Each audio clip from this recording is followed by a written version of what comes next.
So, oh, good Lord. It's like Iron Man's got a glowing cock. Yeah, it's like Iron Man's got glowing cock. You He's can all see it from there. Greg.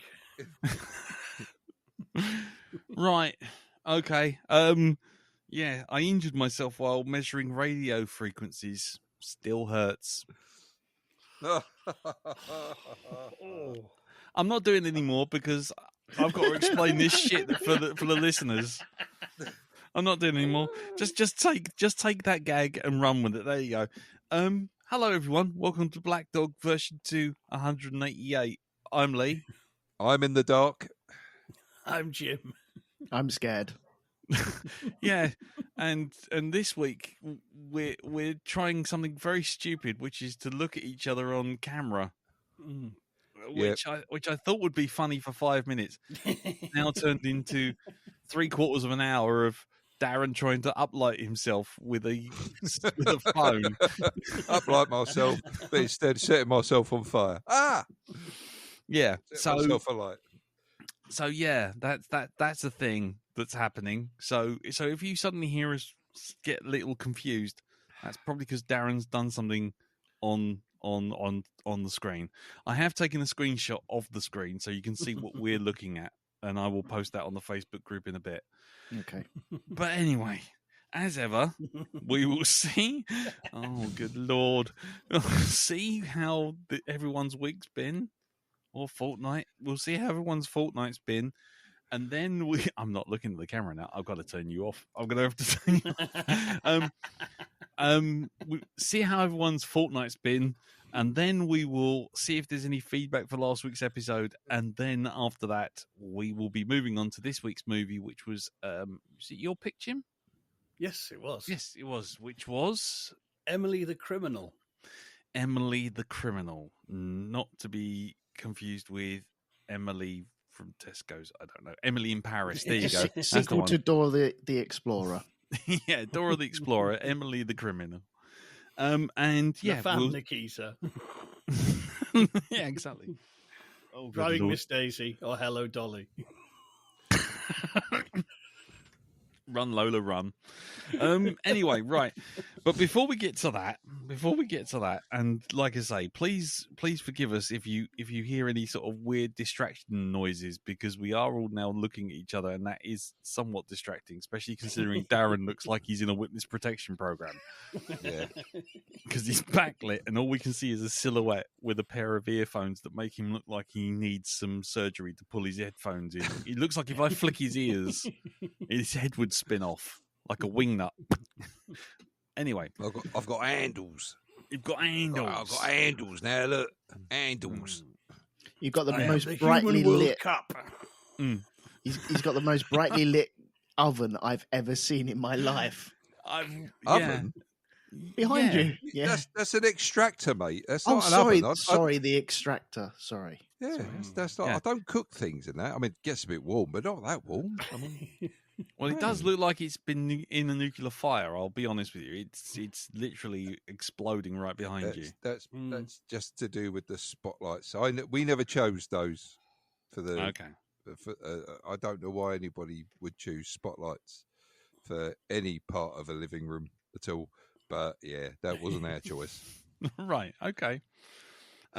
Right. Anyway, moving on from Homes Under the Hammer. Let's find out everyone. The homes of MC Hammer. Let's find out everyone's fortnight's been. Jim, let's get started. Let's stick to the format. Yes. Oh, well, just to link this back to an earlier How Was Your Week? Yeah. Me and Teresa started watching the TV series which you watched a while ago. Yeah. Decameron. Oh, yes. And what do you think? Well, we're 3 episodes in. I think I've kind of got the measure of it now. Mm-hmm. But it is a very strange show.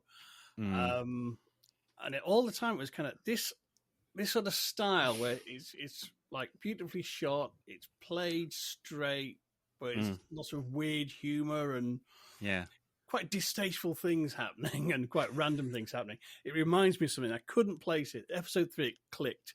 Yeah. This is exactly like the kind of thing they used to do on the Comic Strip Presents. Yes. And Yes. it's exactly that sort of kind of oblique humor that's very black and very absurd, and but very filmic and cinematic, and played like it's like, you know, the most serious thing ever. like a BBC drama, isn't it? Yeah. Yeah. So I'm quite enjoying it, because it was kind of this. Obviously, is actually something very different.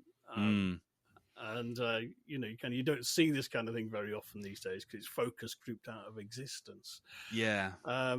So we're 3 episodes into it, just getting the hang of all the characters and their backstories, how it all interrelates, and it's kind of, this is going to really start hotting up now. I can see how all these things are going to collide, probably in a fashion that's funny and very distasteful, and that's excellent. And extremely grim, I think, is another way of it. I can't spoil it for you, man, but it's the morals go down as the dark humor goes up. It's kind of an inverse kind of graph going on there. It really takes a turn. That's all I'm going to say. We'll look forward to that then. Yeah. Yeah. We Cool. didn't get round to it for a while, but kind of we had the full season at Umbrella Academy to finish off as well. Oh, right, yeah. Which I enjoyed that. That was a good ending, a nice quartet of series, and the last one's only 6, and that's all it needed. And thank you. Don't add it out. Just do 6. That's good. 6 I'm in pleased and out. with that. Yeah. Yep. Oh, so that was nice to have a series that finished well. Yeah. But other than that, not really done a right lot. Just been enjoying the last of the summer and the start of the autumn. But yeah, so that's about it, really. Cool. No, that's absolutely fine. That sounds good. Apart from, I did have a weird experience. Go on in. I was walking back from the local shops in the little village, and I heard this weird noise. And it sounded like a screeching and a cackling. I'm looking around going, I can't see any Ray Harryhausen harpies. What the fuck is this? I could hear it. It's getting nearer and nearer. And thinking, what the fuck is this? Yeah. And I first thought, this isn't human. Is it seagulls having a fight? No seagulls. And then I saw what it was. It was coming from a pram being pushed by probably not a happy couple, as the bloke was pushing the pram looking miserable, and presumably the mother was walking out 3 feet behind smoking a fag. Oh, nice. And it was coming from the pram. I thought, Jesus Christ. Yeah. What have they got in there? Yeah. And yeah, this overtook me. So I was definitely missed the past. Yeah. And I thought, well, I'd look in the pram, and you know what I saw? Can you guess? The fucking ugliest baby I've ever seen. It looked like a gremlin had been scalded and skinned. I'm not surprised it was shrieking its head off. The little cunt would probably see its reflection in a mirror. Fucking hell. Don't hold back, Jim. You know. And Mr. Jim Moon will not be attending World's Bonniest Baby for the local fair. Kids available, Jim's available for hire for babysitting. Children's parties. Children's party. Yeah. Welcome to CBBS Bedtime Hour with Jim Moon. Your kid's fucking ugly. The next presenter of Rainbow is... What the fuck is that? Your kid looks like someone chewed up a whelk and didn't swallow. Jim doing the birthday cards, and under the flap, you can see little Emily. What an ugly cunt she is. I haven't seen anything this ugly since I bent over and caught a reflection of myself in the mirror. Oh, it's terrible. Like live shrieking bubblegum in a cup. What? Well, did it reach out and go, Quaid, open your mind? I turned off. I thought, I'm away. I'm going the long way home.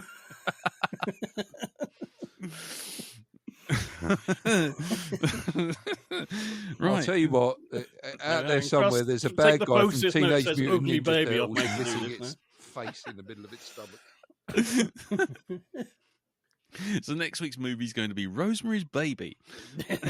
It's alive. It's alive, yeah. Exactly. Ghoulies. Do Evil Baby season. Oh, God. Yeah, there is actually. Yeah. Brain Dead with the Peter Jackson one. with the Oh, yes. undead zombie baby. Yes. Yeah. Yes, yeah, that's a Have we thing. done Brain Dead? No, it's not been available on home media for yonks. Bad Taste. That's what we Bad did. taste. Bad Yes. taste, we did. Yeah. Yeah, we did. That makes me want to Brilliant. give V another rewatch. Right. Okay. Well, horrific homunculus aside, let's move on. Let's move on to you then, Alan. That's your fortnight been, mate. Whoa, I think there's only one story that really, really happened with my week, and it happened last Saturday trying to get fucking tickets. I said maybe. Oh, fuck off. Fuck off, fuck off, fuck off. Hey, Fuck off. Elton, don't look back in anger. Shut the fuck up. Shut. Just got to roll with it, mate. All right? You really have. Oh, dear. So that was fun. So Did You you were get them? 650,000 in the queue, yeah. How much did you pay? How much did you pay? I didn't get any. Couldn't get No. any. Couldn't get any. Right now, there's going to be a lot of gatekeeping in this. Fuck it, I don't give a shit. There will be a lot of gatekeeping. Sometimes it's good, and this time it is good. Fuck you if you don't like gatekeeping. It's happening. Hold on. Danger. The emergency Oh, destruct God. system is now activated. The ship will detonate in Yeah. T-minus 10 minutes. You're going to need more than Yeah, that. shouldn't there be a thing about from Ghostbusters, like, I am the keymaster, are you the gatekeeper? Yeah, I something think like you are. that, Yeah. So Go on in, Elton. yeah, trying to get tickets, and this was more for my son, and if he wanted to take people as well with him. But I jumped on there. I know he jumped on where he was as well. But I jumped on at, I think they went live at, was it 8 or 9? Whatever top of the hour it was, I jumped on. And I had my phone set up, ready to go, as like the whole rest of the country did, because, we're all sheep. And and so I woke up in the morning and went, oh, okay, right, here we go. Turned it on, and I left it on the page on the date I wanted to buy the tickets for. And it came up immediately with a page of, right, how many tickets would you like? I went, really? Yeah. No, this ain't. I'm in already. Surely not. So I put in 4. I went to purchase, and it went, no, you can't buy different sections of tickets. You can't buy these tickets and these tickets. They all have to be the same type of Block. ticket. Yeah. I went, okay, I am trying to buy the same block. I am trying to buy the same thing. And I tried this a couple of times, and then all of a sudden, piff, paff, poof, gone, out. I was like, son of a bitch. Because I clearly glitched it somewhere. I shouldn't have been. All of a sudden, imagine queuing up for the Queen, and you automatically appear at the very front. Like, bang, here I am. Didn't have to queue anything. And I'm looking at Your Majesty. How Phil you and doing? Holly. Yeah, and Holly. kind of like that. Yeah. Are you in the queue? Madam. So I got punted out and joined the queue. Right.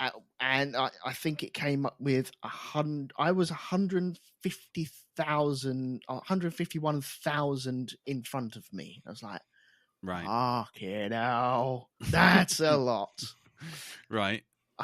By the way, if you don't know, I hate getting tickets. It's a hideous thing to It do. is. And it really needs to be changed.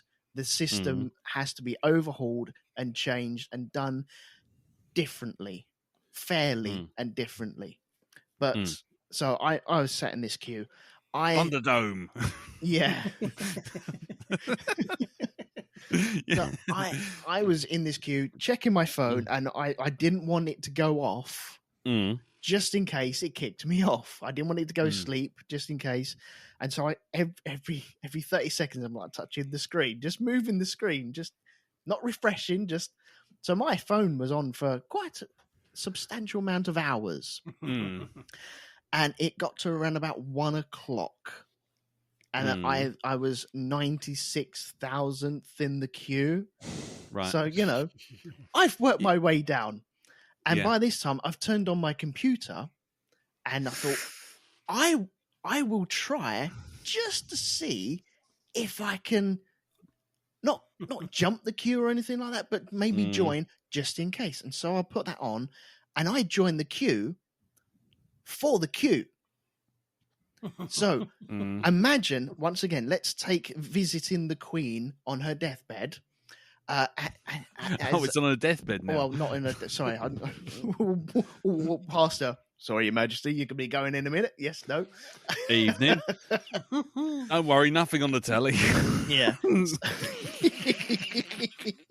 Would you like to be rolled over in bed? I don't know. So imagine that scenario. My phone is halfway down the queue to go see Her Majesty, whereas my computer is stuck in the queue for the queue to join the queue. Mm-hmm. And I'm sat there, and it's ticking down, and then all of a sudden my phone just goes off, and I have a mini heart attack. I'm like, oh shit. This is now getting real. And I try and get back in, and it just punts me out of the app. I'm like, oh no. And my computer upstairs is going, oh, I'll be seeing your phone very soon then at the queue for the cube, aren't I? Yep. Luckily enough, I turned it back on. I got back in. I did all the things I wanted to do and put all the dates I wanted to get in. And for some reason, I don't know why, it held my place in that queue. So I was lucky in that respect. So I carried on for the next 4 hours, watching this count down. I think I got, it wasn't for the next 4 hours, maybe the next 2 hours, but I think I started at 9. I ended up finishing around about 3. So yeah, it's a fair few hours. 3 in the morning? In the afternoon. All right. The same day. All right. And it got down to 21,000. And then it was starting to go rapidly, like we were really on a roller coaster going downhill. You could sense something was happening. People were clearly going in and coming out empty-handed. Okay, here we go.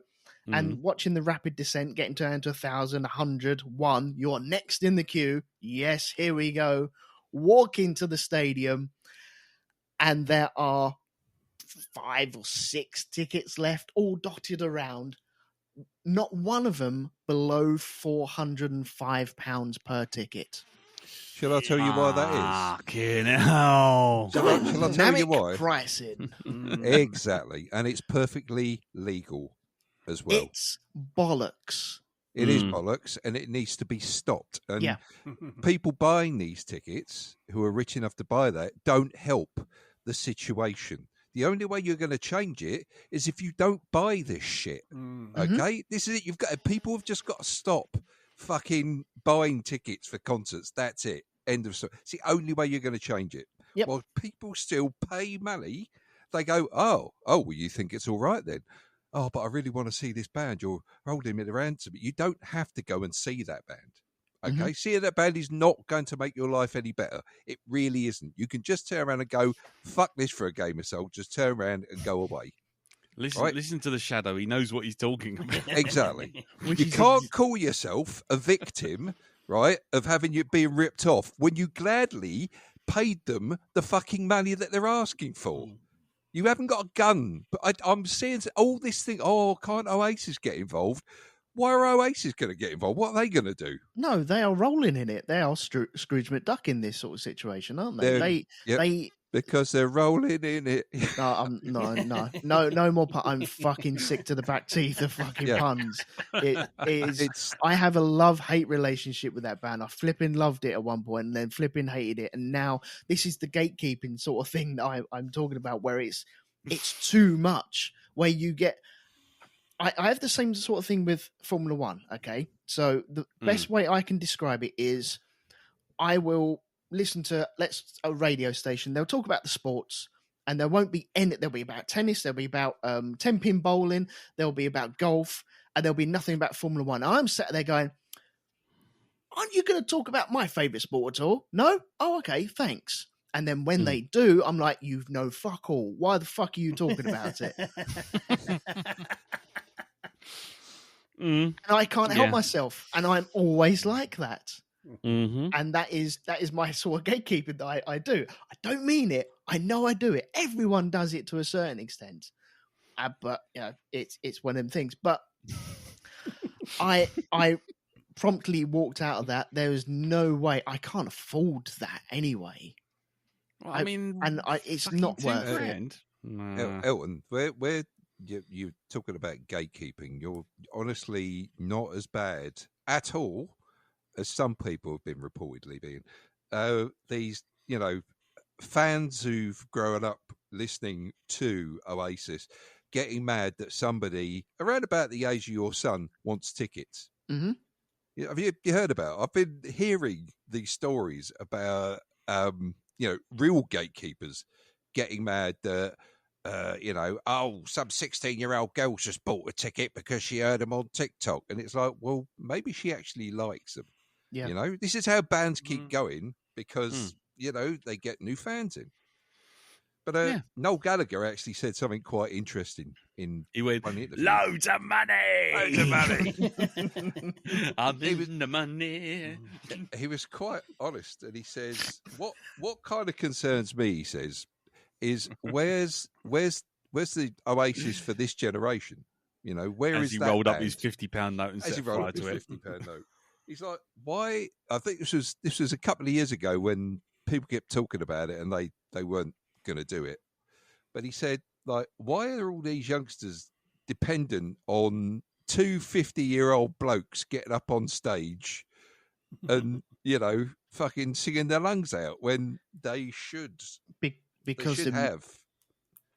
Yeah, it is the music business. It's the music totally industry now. shut it down because they didn't want that anymore. And it wasn't for a million bands out there trying their hardest, me included as well. But we all tried our hardest to try and do something out there, and it just wasn't wanted anymore. That thing had kind of oversaturated at the time, and it needed to be desaturated, and now it's kind of completely gone. And now you watch it all come back and be oversaturated again with utter crap. It will be, because there'll be it's so diluted, and so you won't get great bands coming through now. It'll just be people on TikTok going, "Oh, I bought a guitar for £100. Great, wicked. I'm really glad for you for buying a guitar. Can you play it? Well, no, I don't know how to plug it into my Xbox."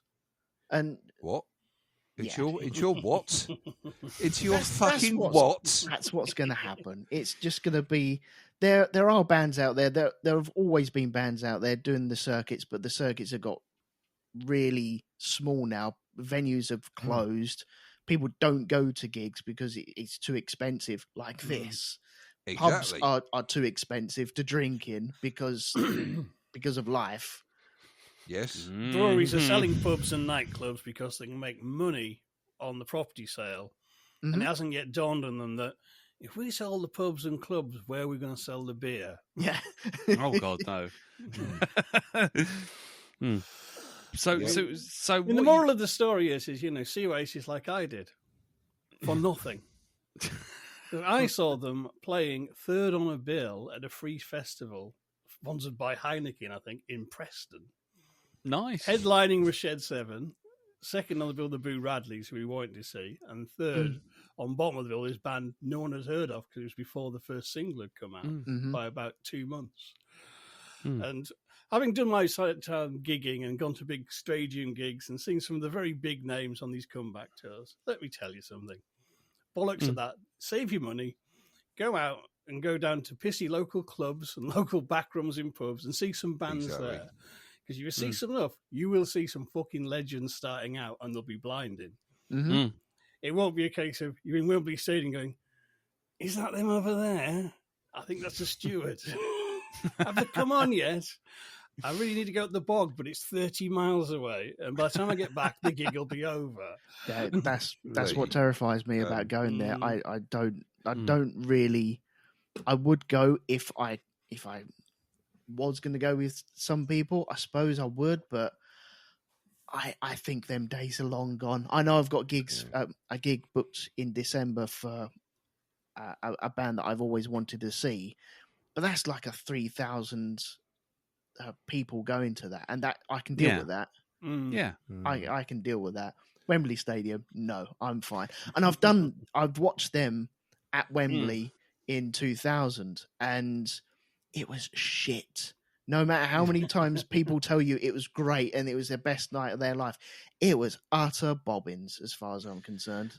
The problem is with these sort of things is if you want to go and see something, that's fine. But the real problem comes from the fact that you feel like you're being conned. Mm. And that's Yeah. the big problem. You want to go and see Oasis? Go see Oasis. If you want to see Foo Fighters or you want to see some little pissy band, whatever, if you go there and you feel like you're getting value for money and you're doing it because they're doing it for the love of it and they want to get successful and you're supporting them and you've loved their stuff, great. But the problem is when something like this happens with the Oasis thing, where it's just nothing but pure cynicism. And that's the problem. There's no new album. There's no fucking anything at all. But, coincidentally, just to go along with, just to see if there's little parallels. It's like Ewan McGregor. Star Wars fans are nuts. Ewan McGregor. I'm never doing Star Wars again because it's just acting against a blue screen.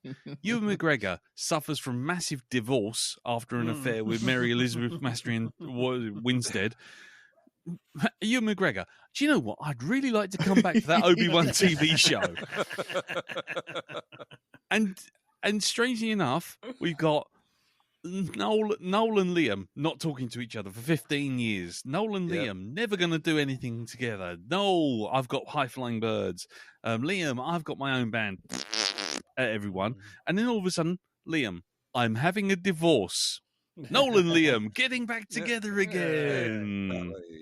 It's like, oh, for fuck's sake. I mean, it's just so cynical. That's the problem. I struggle with that as well. I know what? I'm hoping they have another big argument and they have to cancel it, and then Ticketmaster have to give all that fucking money back again. Well, then they go fucking bankrupt, and that's it. So, well, that was the gag. That was the gag that me and Sean McGowan were sharing on Facebook, which is by the time you reached the end of the queue, they would have split up. Yeah. What was that thing that was somebody posted up? I'm deliberately tweeting each brother stuff they've said about each other in the past. It was Sean as because well. I couldn't get a ticket. This is it. So I'm just going to keep tweeting all this shit they've said about one another in hopes that they just fucking split up again and that cancels everything. Because if I can't have a ticket, then no one else can. Fuck 'em. But what was... Yeah, go on. Sorry, the thing that was winding me up now, and I know that these reels and stuff like that, because there was reel after reel after reel going off on the Facebook thing and YouTube, where it's just people diving in and cashing in on this stuff, and that's where it really annoys me, because it is cynical and none of it is funny. All just it's just winding me up, and it makes me tense up, and I don't want to watch this anymore. It really makes me feel hideous. I did have a point. It's gone out of my head now, though. Damn it. It was a good point. Yeah. There was a point. It'll pop back later on, I'm sure. well, if it comes back to you, we can see you on the camera. Just raise your hand. Just raise your hand like that. I've got it. But I mean, it's quite funny. I'm going to confess this now. That while me and Darren and a few others were at Aug's birthday party, birthday booze up, we did get hold of a fake version of the ticket, and I put it on Facebook, thinking, and I said something along the lines of, "Darren, we got it," sort of thing. And I did that. I saw that. Yeah, that was fake as fake as fuck. Anyway, so we got hold of it and I posted it up, and do you know what? I had to take it down because I got absolutely inundated by other people going, buy me tickets as well, and then I'll give you the money back. It was just like literally people just saying, give me your PayPal account, I'll throw you money, you'll get the tickets. And it's like, Jesus, if I was a less moral man, I mean, you know, not a moral, fine, upstanding man that I am, you know, I would have said, yeah, fine, post me tickets, and post me money, and I'll send you the tickets. And then I would have been doing this podcast from the Bahamas. I'll be calling you from the beach. People you haven't spoken to in quite a while, messaging you, going, "Oh, would you care to get me some tickets? I know you're trying to get your family some tickets, but you know, would you get?" No, literally, I did, didn't I, Dow? I sent you a message. I literally was walking home from the pub, and my phone almost ran out of charge from the amount of people that hit me up over over Facebook, over Facebook chat. If Lee hadn't rubbed out the ticket code, right, the actual registration code on the ticket, people might have read it and thought maybe this isn't actually, genuine, because the actual ticket code on it spells out like "fuck you have." Yeah, but I knew that would show it up, so I just rubbed it out with red. And then the next thing, it was like, they still would have messaged you, mate. They probably still would have. Yeah. That'll learn you. That'll learn me. Gags go too far. Yeah. Do you know what? I remember many years ago when I bought me and Lee a ticket each to go and see Pink Floyd, right, at Earls Court in the last set of concerts they did. And I remember thinking 50 quid each was a bit steep. And that was down the front, wasn't it? That was down the front. Yeah. 2 rows from the front. I think it was either like a couple of days after the seating fell apart or it was before. But yeah. And that was a thoroughly entertaining show. Yeah. And we nearly had their eyebrows burnt off by the pyros on the screen. Fucking right we did, yes. Column of flame.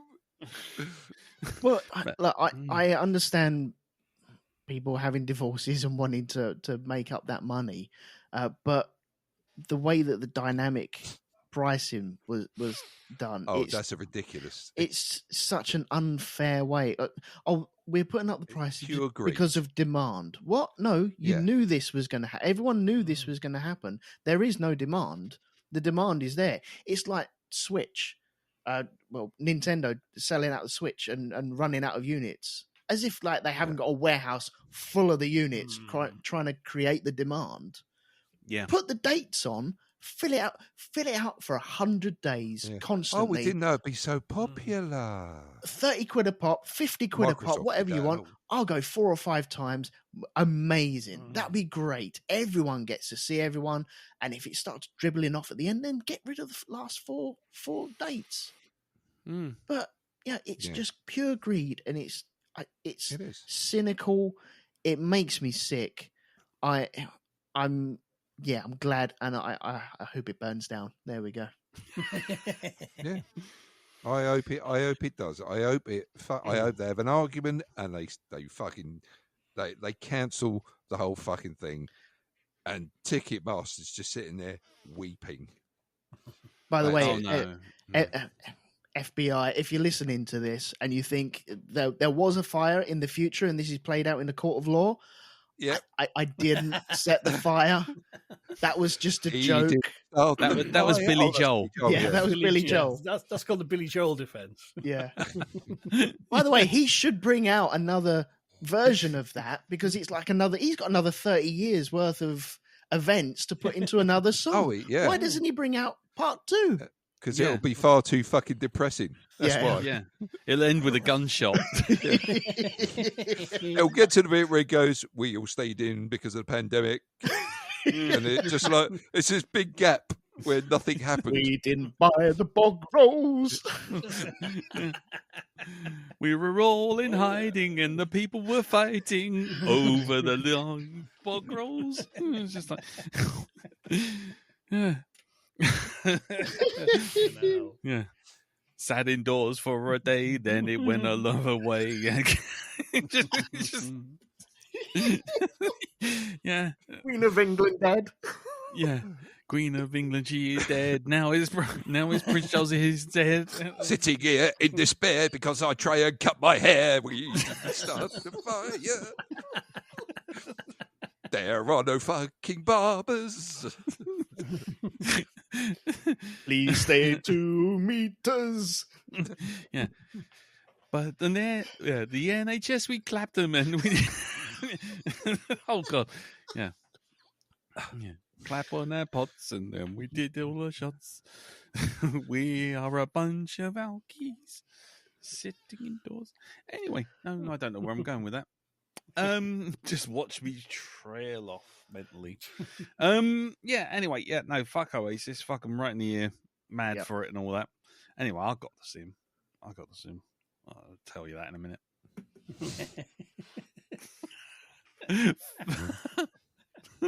So yeah, my week went. Anyway, go on then. Anything else, mate? No, that's it, I'm afraid. Cool. Moving on to you then, Shadow Cyberman. I am the shadow.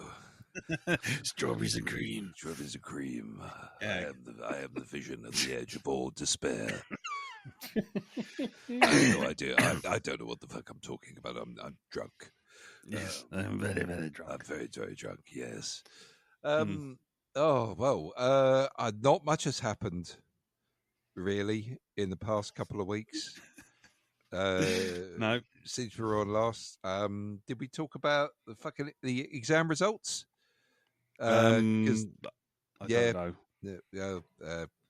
Maria got her exam results in, exceeded what she was expecting. So Nice. yeah, Golf clap. golf clap, exactly. So she's on all the courses that she wants to be on for sixth form college now. Antibiotics. Yeah, antibiotics, this, that, and the other. Yeah, Yeah, go on. there's I must admit, going around the school with just going to each of the section heads just to get a sort of like registered in for each one. You know, when certain people start talking and your internal monologue is "shut the fuck up." Every Tuesday. Yeah, every fucking Tuesday. Yeah, shut up, you cunt. Shut up, you cunt. Shut it! I just want to go to bed. Tom Hardy, fucking yeah. Shut up, you cunt. Yeah. Yeah. There are a couple of people who quite happily just let out of their mouth to Maria, "Oh, those subjects you picked, they're like some of the hardest ones." And I'm like, you know what? I'm pretty sure she's just got her confidence to a point where we're like, yes, we're going for this. Don't really want to fucking hear your opinion about how hard and how much despair is coming her way in the next 2 years. Thank you very fucking much. Fucking go away and do one. So are these her friends then? No, these were one of them was a kid who was set there to guide you to various places. You know, they get the students in, and he just like, I'm thinking, mate, just shut up. Shut up. I bet they say that about every course. They probably do. She's falling from a log. Ooh, that's a tough one. It's just like, egg sucking for grandmas. No, I don't know about that. Yeah. She was perfectly fine, but it's just you know, not now. Okay, just stop. Yeah, right. just stop. Yeah. Enough pressure as it is. You know, we've just got through a highly pressurized sort of like section there with doing the exams and waiting for the results. We've got the good news. Everything's all hunky dory. Please don't bring that. Can we at least have 5 minutes? Can we at least have 5 fucking minutes? All right, okay. So there was that, but yeah, she's in. She's got a student card now. She is ready to rock and roll. So I think she's going in a couple of times just to do some prep stuff to get a sorted. There's like a welcome day and stuff like this. Mm. And then it's next week. No, it's a couple of weeks' time when they start good and proper. Yeah. And then it's, Then you're off to the that work. races. Indeed. So, Nice. so there was that. So so that was good news. Seeing the results and everything like that was well pleasing. Let's see what else. What else have I done? Oh yes. I happened upon a film that I did saw on YouTube that for some reason was on there, and I don't know how it got on there, but it was the Borderlands movie. And a really good copy of it as well. Still not taken down. I mean, I can Because see nobody wants to take it down. exactly. Yeah, nobody doesn't want to go anywhere near it. It's cursed. If you watch it, you die in 7 days. You take it Yeah. down. No, you take it down. I'm not owning up to uploading that fucking thing. Indeed. Mm. What can I say about it? It's pretty much a beige movie, really. It's just Is it? It kind of just does it's there. It's existing. Because you was looking forward to this as well, weren't you? No, not really. Oh, you're not. I thought you were. No, I wasn't. No, Do you not at play the all. games? I do play the games, but it's kind of like the games should just really be kept as games. There's I not fucking really. the games. Yeah, Mm. there you go. Go on. But let's just be honest here with this. You do have right down on paper the cast. Fantastic, really good. Kate Blanchett. Let's see who else have we got there. There's actually Gina. I think Gina Gershwin's in it as well. Yeah, playing Mad Moxie. Mm-hmm. And there were one or two other. Jamie Lee Curtis is in there as well. Jack Black. Jack Black, yeah, of course. Kevin Hart is in there. And this is the thing, right? No. Stop right there, right? Okay, because he's the straight man in it. Guess what, right? though? I'm short. Yeah, exactly. Right. Okay. Now, there's three people in this who are playing well-known characters within the game franchise, right? Okay, you got the one who plays the Phoenix character, which is played by Kate Blanchett. You got Mad Moxie, who runs the bar on. I can't remember what the fuck the place is called now. And you've also Really got, settled in on you. Yeah, exactly. You've got Kevin Hart, who plays Roland, right? These are all miscast. Every single fucking one of these Roland. is miscast. Roland. From And Grange Hill. you've got a character be called better Ty. casting.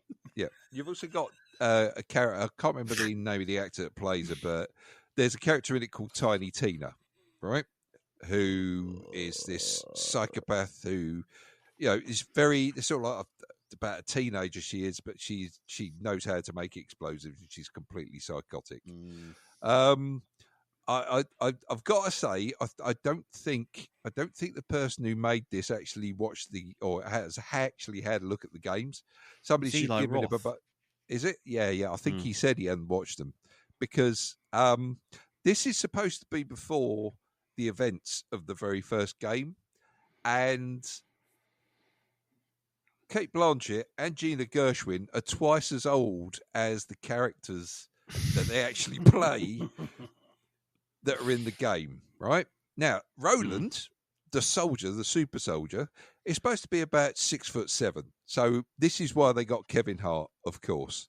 And of course, you employ Kevin Hart because he makes a fantastic straight man, right? Because that's what he does in every single film. Plays a straight man, doesn't play a comedic role at all. He hasn't got a stand-up career or anything. Yeah. That's like that's like employing an Oompa Loompa to be being Predator. Yeah, that's it, right? And then you've got the Just actor who goes plays. flying when his shoulder cannon goes off. This is it. Yeah. And I keep making jokes about him being short, but you never actually see him standing next to other people to see that he's really short.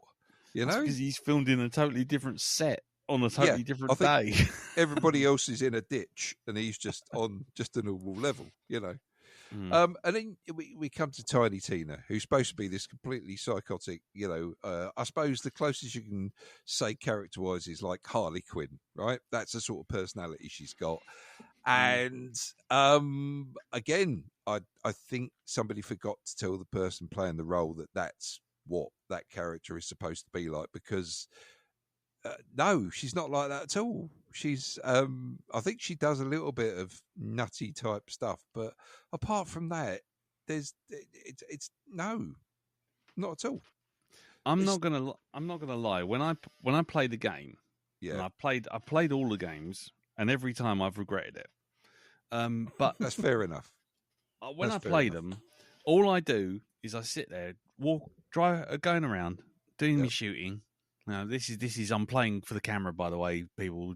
Just so you know, I'm setting. He has a the very scene. tiny controller as well. I've got a Lee. very He's tiny got- controller. he's so small. Yes. Yeah. Playing a So I'm steering plate. it around, dinner plate, got me Xbox One controller. Now, anyway, so I'm doing this, and all I can think all the way through it is every time one of the characters opens their mouth for a quip, hey, quip, hey, you know what? This is really difficult. Hey, I'm so crazy. I just think, shut the fuck up. Shut the fuck up. Shut the fuck up. Fucking shut up. Shut up, you cunt. Fucking shut up. Shut up, you can. And it doesn't even give you captions when you're playing the game. So you have to listen to these annoying, hey, we're so kooky and quirky, and hey, I'm Claptrap. I'm a little robot. I'm going to keep talking to you all the fucking time. Get me started on Claptrap. I literally wanted to psychically reach into the computer and throttle every single voice actor involved in that game. And I can't imagine making a game which should have just been titled Annoying People in Crazy Land. Well, it's funny you should say that, Lee, because the annoying voices for the background characters is what they've got spot on in this. They've it sounds like they've actually used sound files from the game for when things like the Raiders speak and stuff like this. It sounds the only person in this film that they got right is the guy that runs all the stores on the planet, the Russian bloke. The guy looks like him, and he sounds bang on to the actual guy to the actual character in the game. So I don't know if they've actually got the voice artist to come in and play the role, but that's about the most authentic character in it. So let me just cut to the chase Is here. that- You got to see this film for free On YouTube. on YouTube, and did you feel like you wasted your time? No, because I only got halfway through it, and then I went off to watch something else. I was going to ask, did you watch it all the way through? No, actually, I closed it down and I went off and played. I went off and what did I? Played the actual Play. game. No, I was.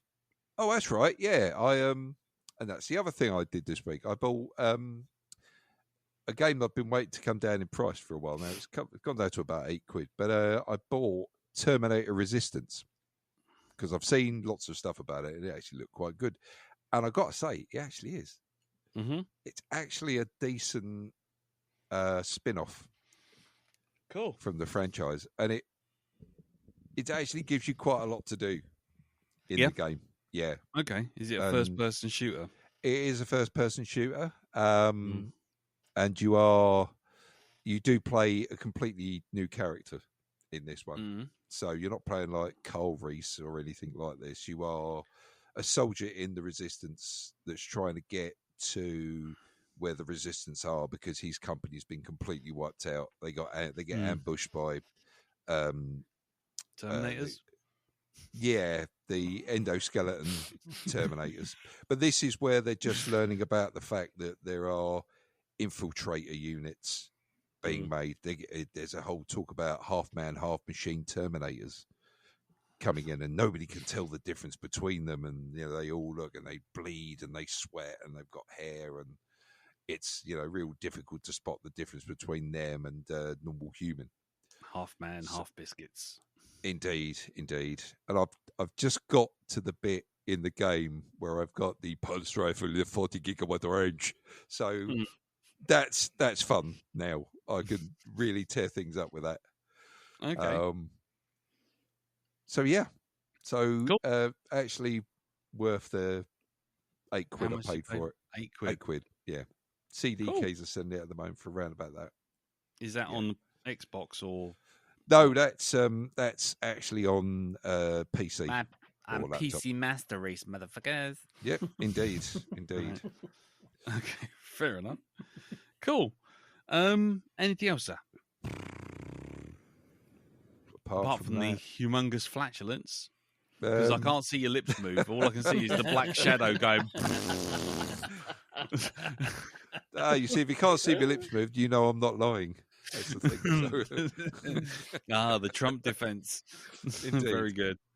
Okay. Well, anything? No. No, not that I can think of. Fair enough. So yeah. Okie dokie. Well, in which case, I'll just skim through mine.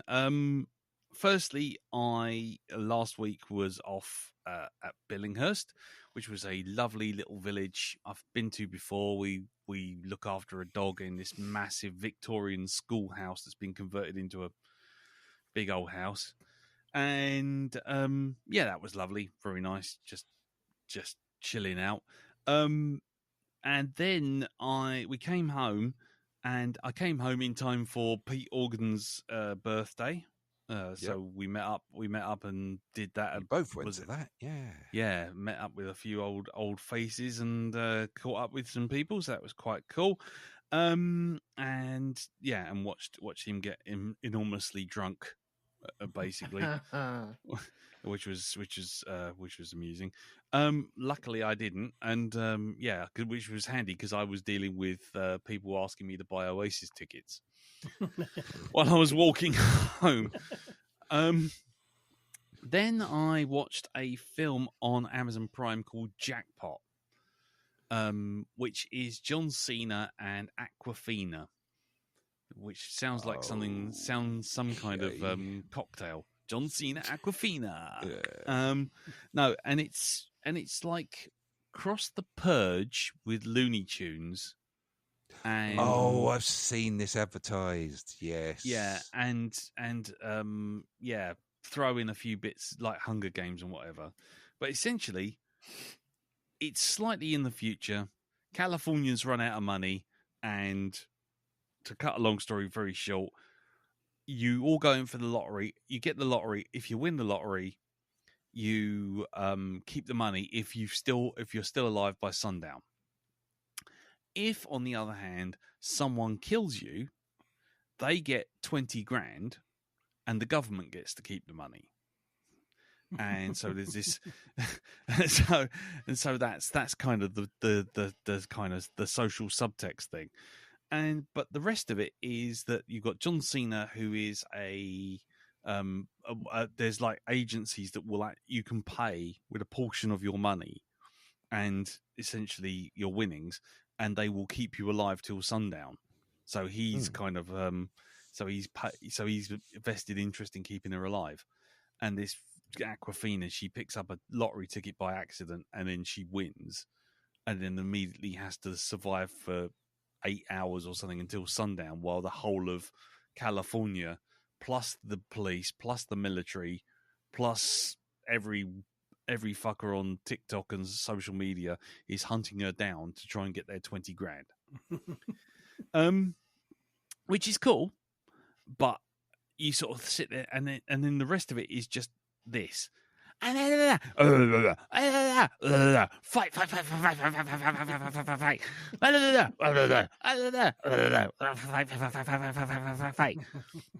For an hour and 40 minutes. And I was like, yeah, but where's that where's that Death Race 2000 kind of anarchy, sort of fight the system kind of thing going on?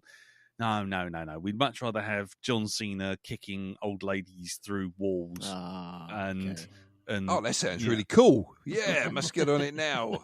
Yeah, and and if you want to see, and nobody takes any damage. I mean, literally at one point, I think Aquafina, she when it first kicks off, and then suddenly she appears on all these screens everywhere.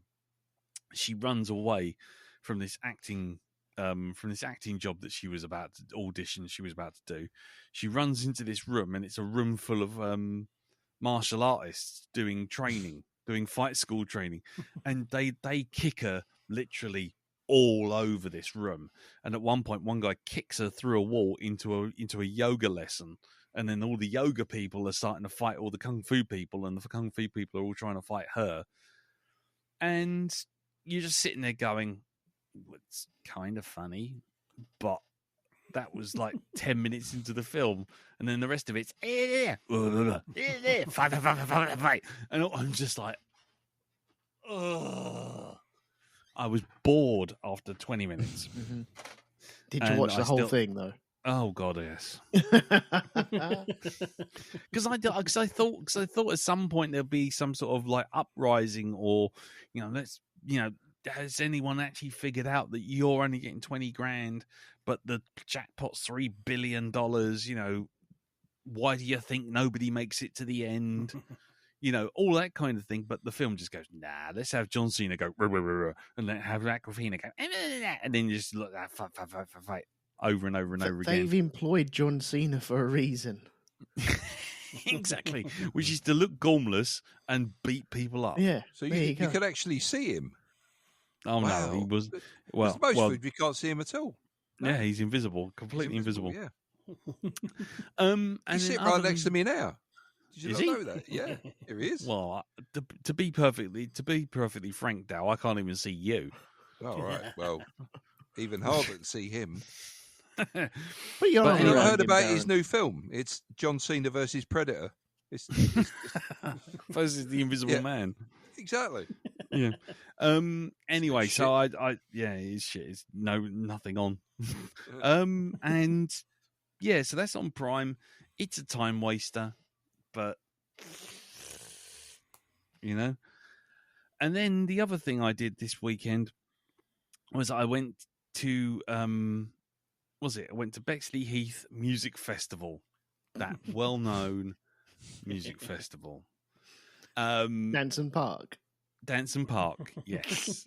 Danson Park Music Festival. Is that the one with all the tribute bands by any chance? Well, you see, this is the thing. See, here's the list. I'm going to give you the list if I can find the bloody I list. love the names of tribute bands. I really do. Trying to guess who it is they're a tribute Right. band for. Hold Go on. Let's do hold let's do this, right? Read out each name. Let's see if we can try and guess. Or a tribute band or horse. Tribute band or horse. Yeah. on. Okay. Well, here we go. On stage, we'll do stage 2. Yeah. Yep. We have Katy Perry. Oh, Neil Diamond, that one. That's a Neil Diamond Yeah. tribute, right? Yep. Next. T Swifty. Oh my god. No. Clive Dunn. No. Mm. Tick Swifty.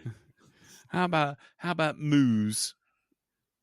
Moose. Moose. So that'll be Yeah. Muse. The old then, cow will it? version of Muse. Yes, there you go. There you go. Then we have one that just says The Killers UK. Ugh. Oh, that's No nice. effort whatsoever. No. fuck. They're not even tried now, are they? No. Then we have Adele, but with AD and then just L. Oh. Add L. Oh. Mm. Yeah. Had a roll. And then finally It's just a computer that turns up.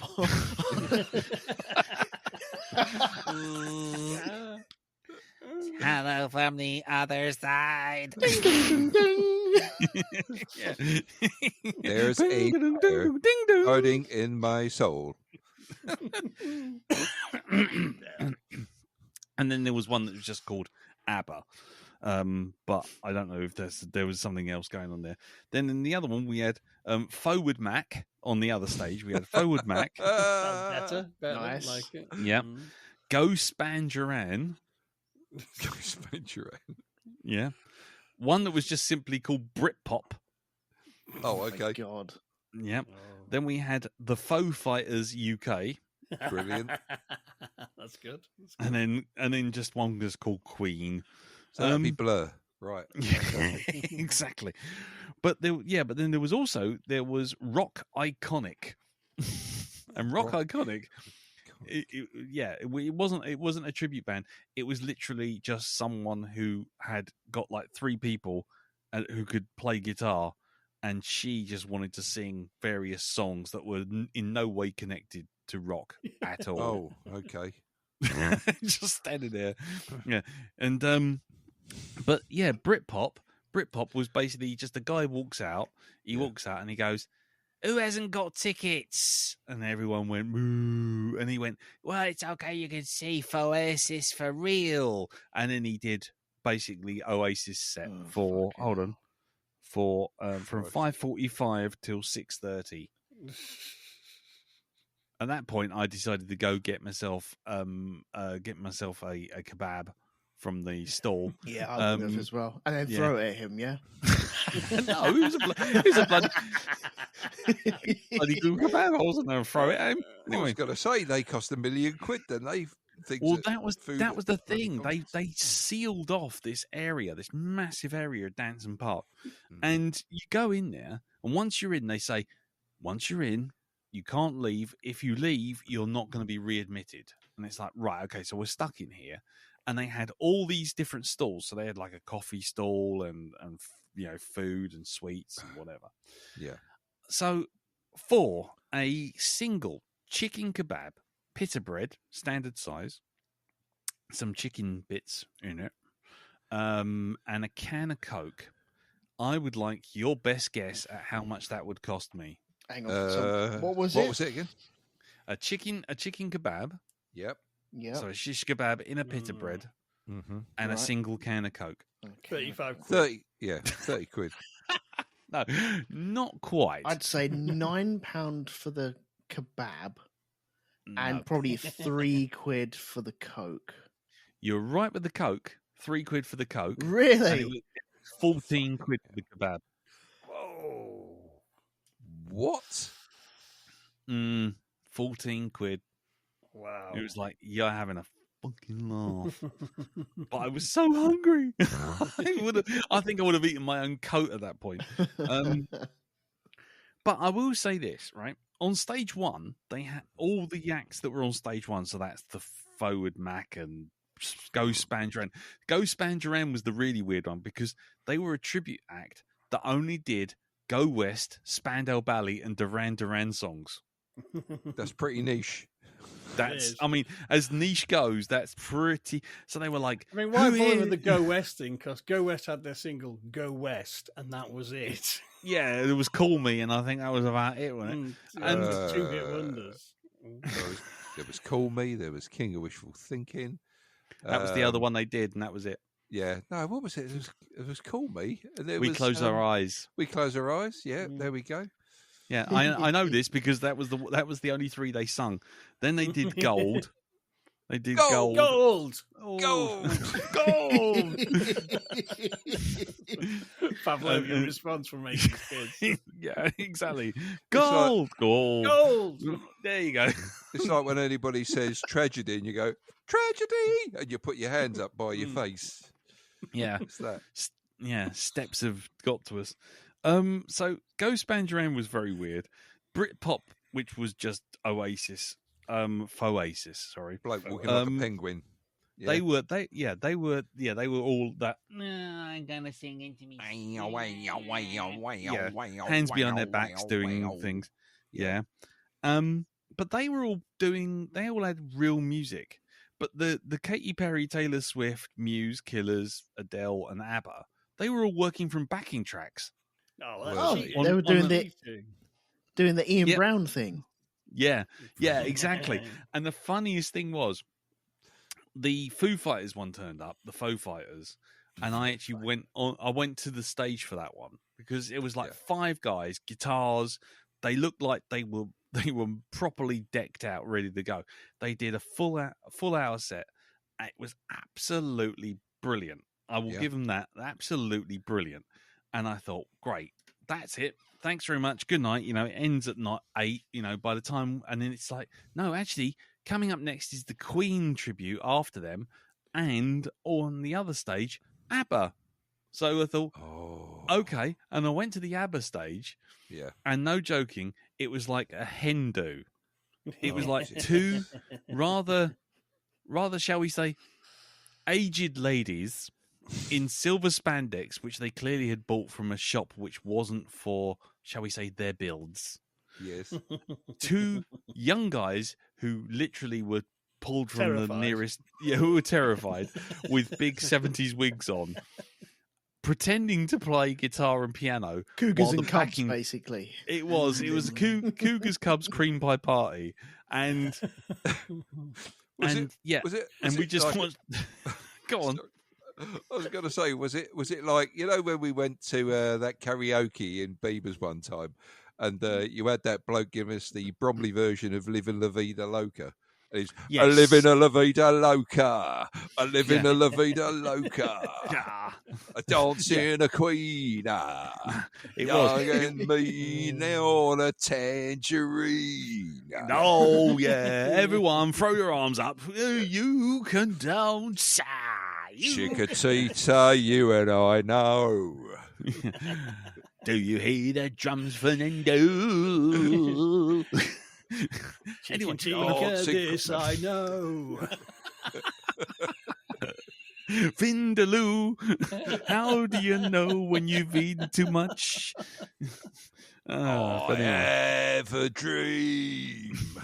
a nan or two. Anyway, but yeah, so they were on. But the funniest thing was they couldn't sing. Their mics weren't up enough to drown out their own backing track. And then when it did end, when a song did end, they went back into the Swedish bit because they were trying to do this Swedish ABBA thing. Oh. And it was like, oh my good Lord. So we bailed on them. Bjorn and again then- did it so and- much better. They really did. And I went to the Queen stage. Yeah. This guy came out. I literally spent 2 seconds. I sort of stood there. I watched it, and it went. The guy came out, and it was One Vision, and he came out, and he had the yellow thing on, and he came out, and he went, "One man," and I went, "We're off. let's leave before the let's leave." It wasn't One Vision and then 2.5 hours of him going, Dale! Yes, he did. Oh, yeah. I was walking back to the car, and he was literally doing it. He said, Doyle, Bill, help. What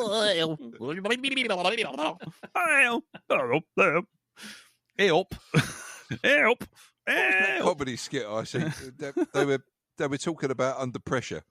And it was like, you can just see it, can't you? David Bowie's written out all these lyrics and everything. And he's like, Freddie, you did get the lyrics, didn't you? Went, yeah, I got them. Did you practice them? Oh, it'll be all right on the night. Don't worry about it. I'll get it right then. It's like, he does his, oh, you cunt, you fucking forgot the lyrics. It's like the Spin Doctors as well. Yeah. 1, 2, hip, Klaatu brother. Anyway. Right. Right. We'll leave it there. Basically, the feedback wasn't the feedback for last week's episode wasn't really feedback more than it was just Ian Stead, Spaceship, who wrote to say that he was going in to see Alien Romulus, and he was very pleased with how we handled it on the main cast, which was us That's going That's good. and the thing with the and the thing with the thing which we can't talk about. So yeah, so I, as we're running a little late, I'll just say that he appreciated it. He went in to see the film, and yeah, I'll leave it there because we haven't really got time because I've got to be in New York in now about 8 hours. So,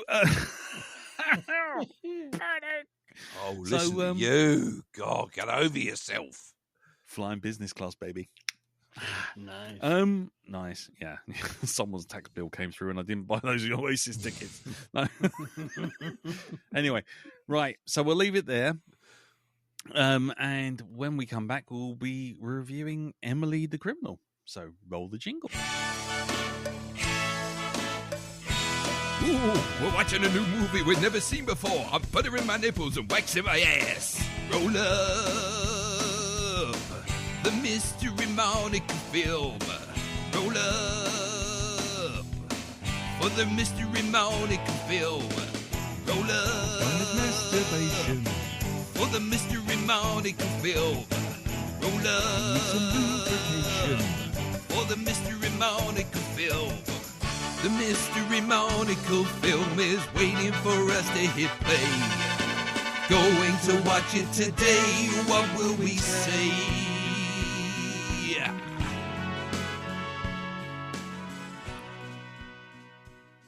Right, so Emily the Criminal, he says, moving all of his video stuff around. Oh my God, I've moved the bloody page off. It's all gone wrong already. Right. Fuck me. I love the production values in this It's podcast. all I really do. about the production values. Thank you very All much. about it. It's all Yep. about the quality. And you know what? You couldn't go to hospital radio for this shit. No. Anyway, right. Emily the Criminal is a 2022 American crime film written and directed by John Patton Ford in his feature directorial debut, and Aubrey Plaza as the titular character, alongside Theo Rossi, Megalyn, I'm not even going to try that surname, Gina Gershon in supporting roles. The film follows Emily Bonetto, a young woman saddled with a huge student debt, locked out of the job market due to a criminal record, who gets involved with a credit card scam that pulls her into the criminal underworld of Los Angeles. The movie debuted at the 30th Sundance Film Festival on January the 24th, 2022, and was released theatrically August 2nd, 2022, where it was immediately bought up by bloody Netflix and then is now about to be shelved and never seen again, because it's going off on Netflix at the end of this month. Hooray for Netflix. Hooray for streaming media. The budget is $1.5 million. It lasted 93 minutes. How much did it make at the box office, Elton? 42 TVs, but all from different stores. Nice. Jim? 4 million unpaid internships. Nice. Definitely nice. Darren? One yappy dog and I don't know, taser to the chest. Yes. Well, yeah, very deeply satisfying. Well, Oh, actually, you're all wrong. What it is 1.5 million blank credit cards and a press and a massive Dymo. Yes. No, seriously, it before Netflix took over and bought the bloody thing, it had made at the box office 2.2 million. So not exactly a massive success, but let's just put it this way, it made its money back. Right. So, as I said, it's on Netflix until the 30th of September. So, if you are going to watch this film, you better get on with it. Yes, we'll do the non-spoilery section, go around the table, see what everyone thinks. So, we'll start with you, Elton. What did you think of Emily the Criminal? Loved it, loved it, loved it. I thought this was brilliant. I was not expecting anything like this at all. Didn't know what I was really walking into. And I know of Aubrey Plaza. Is that Yep. is that how you pronounce her name? Yep. I know of her. I haven't seen her in anything though, so it was interesting to see her in it. I know she has this stoic persona about her that she I think kind of forces on everyone, which is cool. It works quite well, I think. And so going off of that, I had, when we get to a certain point in this film, I had seen a little clip of this film before, but I hadn't realised until I actually got there. So that was nice to go, okay, that's where this is from. Okay, brilliant. But I flipping loved this. I thought it works really well. I think it's got a few messages floating in it as well. And I would watch this again in a heartbeat. Okay. Fair enough. Right. Darren, what did you think of it? Yeah, really enjoyed it, man. Yeah? Really enjoyed it. Although I must admit, I felt angry for her from start to finish. Literally from start to finish. I was in her corner. Mm. I had her back, man. I had her back. Yeah. Yep, indeed. Just kicking ass and taking names. Yeah. Yeah. So Cool. mhm. Okie dokie. So thumbs up for you, yeah? Oh, definitely, yeah. Okay, cool. Right. Well, in which case, for me, I loved it. I thought it was really good. I will say that this seems to be this film and the last two have kind of saddled me with a choice of making all four of the last four films a stressful one. So I'm going to have to pick a stressy one. But yeah, this film was definitely one of those films where you kind of like constantly going, "Oh, any minute now, something bad's gonna happen." And yeah, I liked it. I like Aubrey Plaza. I've seen her in a few things, and every time she's got a kind of something about her that I just kind of I kind of dig. I think she's really kind of cool. Yeah. Also, I couldn't get past the fact that her boyfriend was in Iron Fist as a bald-headed villain. So I was always constantly looking at it. Not Iron Fist. What's the other one? What was the other Netflix one? Luke Cage. Luke Power Cage. Man, That's yeah. it. No, Luke Cage. Yeah, Yeah. he was in that. But other than that, I enjoyed it. I think the last bit of it goes a bit silly, but otherwise, I was on board for it. I thought it was really good. Jim, what about you? I said I picked this because I hadn't seen it before, but I'd heard good things. I actually really enjoyed it. I think I think someone else I saw online summed it up best. He said, "If Breaking Bad is a story about the need for proper healthcare in America, Emily the Criminal is the movie about the need for proper working regulations." Yes, Yeah. definitely. Yeah, definitely. That was like nail on the head because it is a. But I thought the film itself is kind of. I mean, I think it had a lot to say. It's very relevant, but it did in a way that's kind of it's got that sort of blackly funny, and at the same time, as Darren said, it does make you angry as well at some points. Yeah, because it is just kind of like fucking Jesus Christ, fucking hell. But, yeah. I thought it took the story in quite interesting directions and kept itself pretty much grounded throughout as well, which I think it needed to. It could have easily turned into a caper and then lost those like sharp satirical teeth, and that would have been a shame. Yeah. But cool. Yeah, really, really, really, really glad I picked this one. So. Yeah, No, me it's a good too. choice. Really good choice, Jim. You're doing well. Your hit rates are very high. We should just leave them to you. Leave them all to you. So there you go. You've heard our thoughts. You've heard our general thoughts and non-spoilery thoughts. Obviously, we're going to get into spoilers in the next bit. And so I will ring the spoiler bell, which could be any one of these buttons that I'm going to press. And when we come back, we will obviously be talking about the film in spoiler terms. So, like I say, do get onto Netflix. Do check this out before September the 30th. Otherwise, it's probably on some random streamer somewhere after that. Right, here we go. So, what's all the buttons? Here we go. Let's hit this one. Oh, that's not right. Baby, baby. Put your helmet on. We'll be reaching speed. Shut up, Wesley. Right, so we're into the spoiler zone.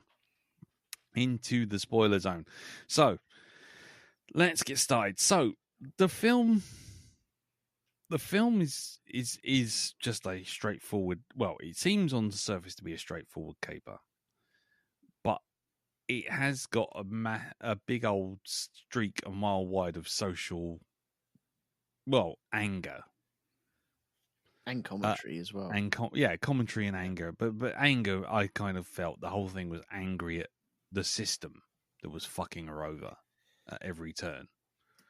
What did you think? I'm just throwing it out to everyone. Can you tell I've really got nothing on the research buttons here to sort of go, pick on that, go. I would say, yeah. I would say it's a knock-on effect when she finally stops taking it from the man, she just stops taking it from everyone. That's it. My favourite part of this being when she gets robbed and then she goes, no, no, no, no, no, grabs the fucking taser, marches down the street, sticks it in his chest, and then drags his girlfriend out of the car and fucking threatens her. So, I know where you know where I live. I know where you fucking live now. Yeah. I thought, go on, just fucking taser her in the eye or something. Just, just a little blip. That's all you need. Just a little blip. Yeah, just a... even if you get one of them little square batteries and put it on her tongue for just a fraction of a second, just do something. Yeah. Just do something. Make her taste a battery or something. Yeah. Yeah. What about you, Elton? Well, with the commentary, I think there's lots to do with, well, her being down on luck and the privilege of people in certain positions where she was going for the internship. And it's such a privileged position of, well, you can work for me. You should be honoured that I'm even seeing you in this room going for this job. It's like, well, hang on, no. Is it paid? No. Well, then you don't get to talk to me like that, so you can fuck off. But it's that the people that really need the help don't get the help, and there is no help for them. She's vastly in debt and trying to work her way out, and she's got this scummy little job in delivering all this food, which is on 0 contract hours. And so you can get rid of them whenever you want or whenever you please. Yeah. But that doesn't help the people. These people have taken that job because they have no other choice. And they're getting fucked over from that. Yeah. And that is just so supremely unfair for anyone trying to solidly work their way out of this sort of situation. It's a no-win situation that she is in. She cannot. She makes 1 step forward and drops 2 steps back because of the system that she's living in, and it's so unfair. Yeah, it's. I sorry, I was going to say something, but I want to give Jim a chance to jump in. Jim. Well, so I think there's quite a few layers to unpick in this movie, really. I mean, there is the whole thing, as Elton says, is the utter unfairness of the system. And it is this kind of, look, you're playing by the rules. You're working every hour good sense, and you still can't make your rent. Yeah. It's not that your rent's too high, it's you're being paid too little. That's what it is. Yeah. And it is, it is widespread. I mean, I've seen it, the rise in my lifetime to 0-hour contracts. The number of jobs that went and were replaced by part-time jobs in this country because it was cheaper to have part-time employees because you don't have to pay holiday pay or sick pay or anything else. Yeah. So let's have 2 people come in and do it part-time rather than 1 full-time job. For the part-time job, you earn just enough so you don't get any benefits whatsoever. But you still have to, you know what I mean? But you're not earning enough to pay all your bills and overheads. Yeah. It's a classic poverty trap of, you forever beg, borrowing, and stealing. And once you're starting borrowing, you're always owing back and owing back and owing back. Yeah. Well, there's that moment when she's on the phone to the loan company and they say they've just taken the money that she paid in as just off the interest rather than off of the debt. It's just like, so how much am I getting in interest every day? Oh, sort of thing. Yeah. Wonga. 3,000% interest per day. Yeah, exactly. Sorry, Jim, go on, carry on. No, but it is kind of, I think it's very refreshing to see this in an American movie because, not singling out America in particular, but certainly we had a stronger tradition of, say, blue collar or kitchen sink dramas in this country, Mm. showing that side of life. Mm. Whereas, kind of in American media, it's a lot more about the glitz and the success story, and it's Mm. not to say there aren't films out there that don't lift the lid on that, Mm. but you don't often see a lot about working class Americans. Mm. You know what I mean? It's not that common a thing, and it is kind of brushed under the carpet an awful lot. And it's, in fairness, over here, it's getting more and more brushed over the carpet as media's Yeah. become more massaged. And I mean, there was a big thing this week with, Carol Worm said, in the media industry, literally only like 8% of people come from working class backgrounds now. Yeah. And that's largely because of bullshit like to get a job in a media company, whether it's in film, television, or even in the newspapers, you're increasingly expected to take an unpaid fucking internship. Yeah. Yeah. And that's all very well. The only people who can do that are people who've got a trust fund or very rich parents, and they can afford to work a full-time job and not get paid Yeah. for a year or 2 years. You know what I mean? This kind of apps. Oh, it's kind of crap. It really does absolutely have to stop. And that interview scene in this movie, was well, am I getting paid? Well, fuck you then. And it's kind of, yes. I know it's not doing her any good in the long term, but there's no way she could take that internship. It's an absolute bullshit proposition. And, it's insulting, isn't it? Well, it is. It is. Yeah. And the attitude of the lady interviewing her was so on the nose as well. I mean, just a few weeks ago, I didn't read it because I don't read this fascist rag, but someone called out on social media that some aging columnist at the Daily Telegraph had written a bit about how millennials and Gen Xers are all so lazy, and wrote this long article about how terrible the younger generation are, how they're not committed and they're not putting the hours in. And she worked her ass off and hustled and side hustled to get where she was today. Yep. And someone did a bit of research on her.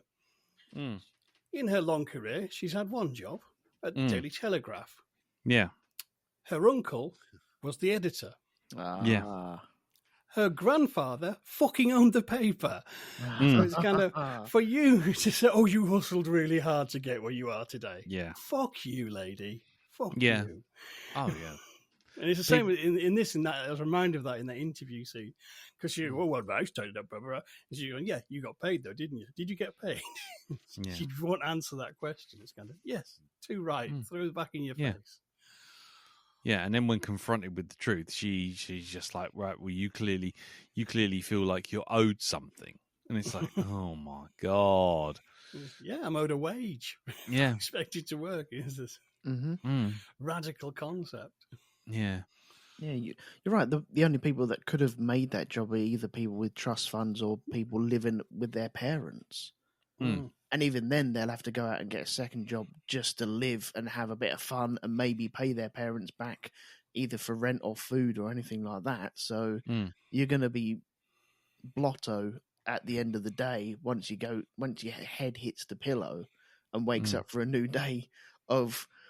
It's not going to be an easy job either there, is it? It's you're going to be run ragged completely. And it's just... Is it worth it? And once it's really, really not fair to do that to people, I don't think. Yeah. And I get the feeling that she wants to do right. Even the first interview that we see where he's like, oh, tell us about yourself. And she's like, well, yeah, okay, I had like a DUI. Okay, right. Well, your file says this. Oh, so you do have all that information, you lying little fucker. Like, why are you playing these games? Why are you being such an arse with this? Yeah. Come out and say, look, we know about this, but we're willing to give you a go. Let's see how we go. It's like, no, it's bullshit. It's so you've got something over them and you haven't even employed them yet. That's not fair. Yeah. Yeah. It's a Dick Powell move, isn't it? Absolutely. Yeah. And you can't blame her for... Do you know what? It's easy. I've made more money doing it this way don't have to pay tax, don't have to answer to anyone, and I've got away with it. So why should I go straight and narrow? Because I've tried and I've got fucked every step of the way. Yeah.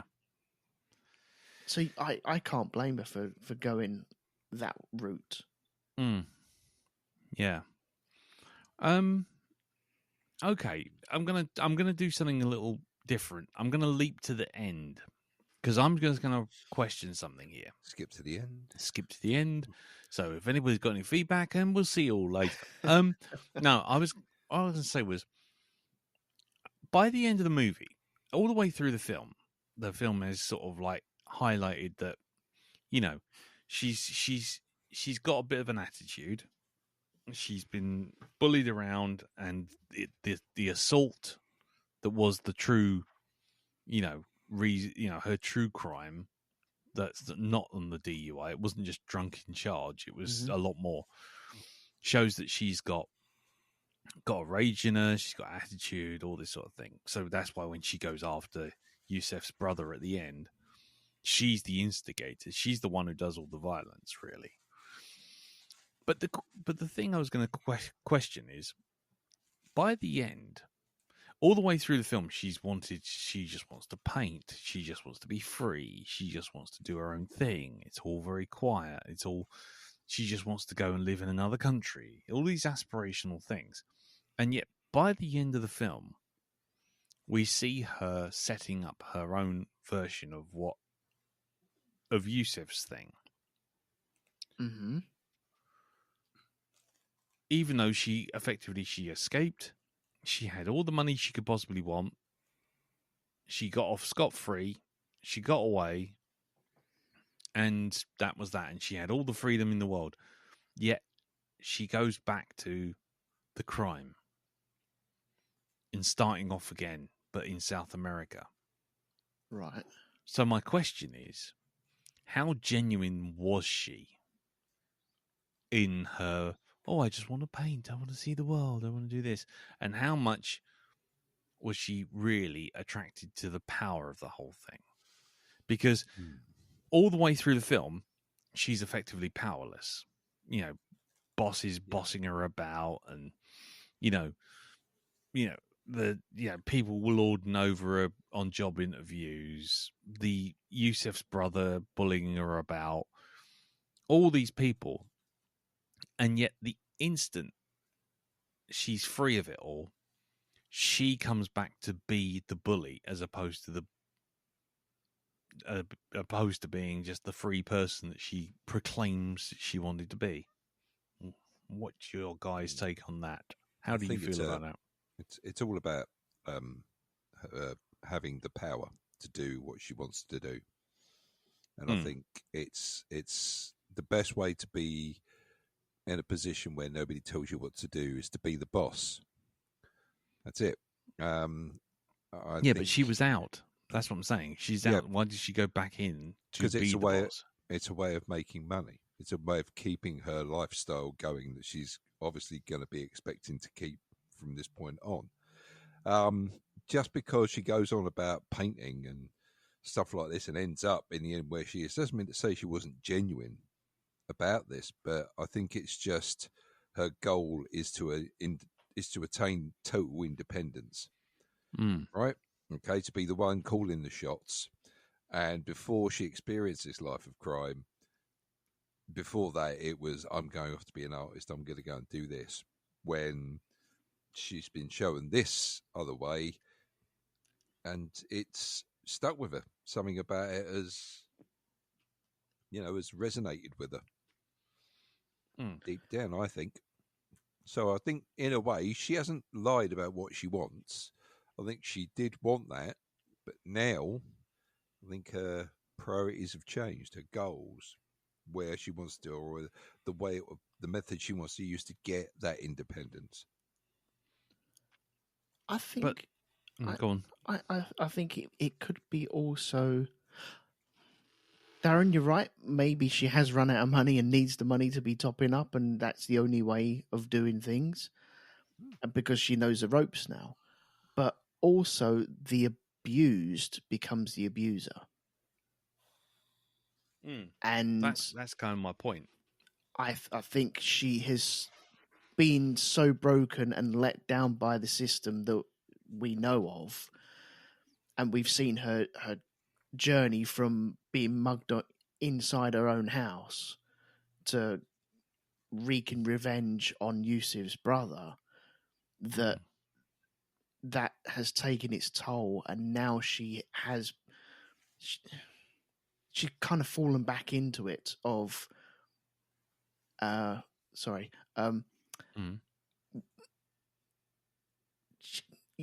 if you're abused, you don't know anything apart from being abused, and so you think that is how life goes, and it's the easy option because you know that route, and so that would be the easy route for her because she knows she's tried her best doing right, and it hasn't worked out for her. She knows that is not the way that she can carry on living, and the only way she saw living is being abused, and so she then becomes that boss of that because she knows that world, she knows how that works, she knows where she sits in that world as well.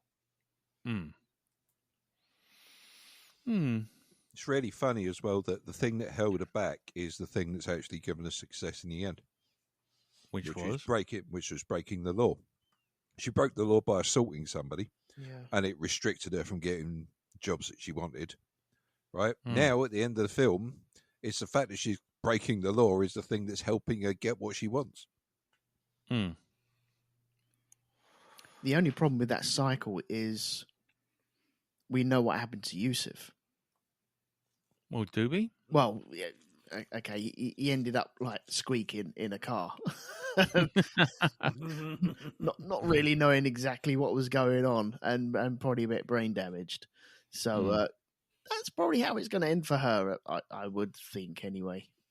Well, it depends on Yusuf had his plan though. You're doing the credit card fraud, and he had an idea. You wanted to get enough money then to buy an apartment block, and the crime was a means to an end. It wasn't like an empire of villainy. Yeah. And I get the impression she's going to try to, play his game of, I'm going to get my steak together, I'm going to get my wedge together, then Kaiser Sosing it, I'm out of here. Yeah. I mean, but my question really is, was she ever, because Darren's saying like, she needed to get more money, but no, it's being in control. That's the thing. But you are in control if you're completely and utterly free, and if you just walked out with a bag of $100 bills out of the bottom of a fridge bag, literally a bin bag of money. That's not going to last forever. Well, it lasts a fucking long time. It will, but it won't last forever. So to keep the power in her court, she needs to do what she does. That's it. That's the way she sees it now. That's that's the easy way to it. She's done the grafting thing. It's got her nowhere. And now to become this sort of totally independent individual, being her own boss, that's it. The only person that can tell her to do what, to do anything is herself. And that's it. There is nobody above her. She is the top of the food chain in her world now. So, but that still basically says that the system has won because she still ends up being the bully that she was railing against not 45 minutes before. Is she a bully though? Did we actually see her bully anybody? Well, what is she doing? I mean, she's running a business. She's running her own business. That's it. Whether it's against the law or not, it's still a business. It has employees. That's it. Just business. Yeah. It's still a business. That's it. Yes, it's a criminal business, but it's still a business. People go out, they work for her, money comes in, there you are. Profit is made. Profit. No taxes are not paid, but like I say, criminal enterprise, business, whatever you want to call it. But has the oh god, I'm forgetting all my words. Has the system won? You said the system had won. I don't think it has won because that's only going to catch up with her and then end up having to pay for her if she's put into prison. Plus, also for the system to win, it needs to keep her poor because that's what the system does. And the downtrodden, system's in yeah. place. No, but Keeps what it you no, down. but then on the other hand, what it also does, what a system also does, is put people in put people with money in power Yes, that's the way the system works. to keep other people down. You know So- what? Mm. Let's have a look at a typical thing of this, how the system works, okay? You're a Yeah. rich film star, right? Yeah. You get given stuff for nothing. You're a poor person, you have to pay for everything. That's how the system works, right? The poor stay poor, the rich get richer. Mm. And she's now going for the other side of that coin. She's been the poor person, now she's realised that's where the power is. So fine. Whether it's right or wrong is another matter, but this is the path she's chosen now. This is where she's going. It's pretty much like telling Gina Gershwin where to fucking go, right? Sticking that bloke in the chest with the fucking taser.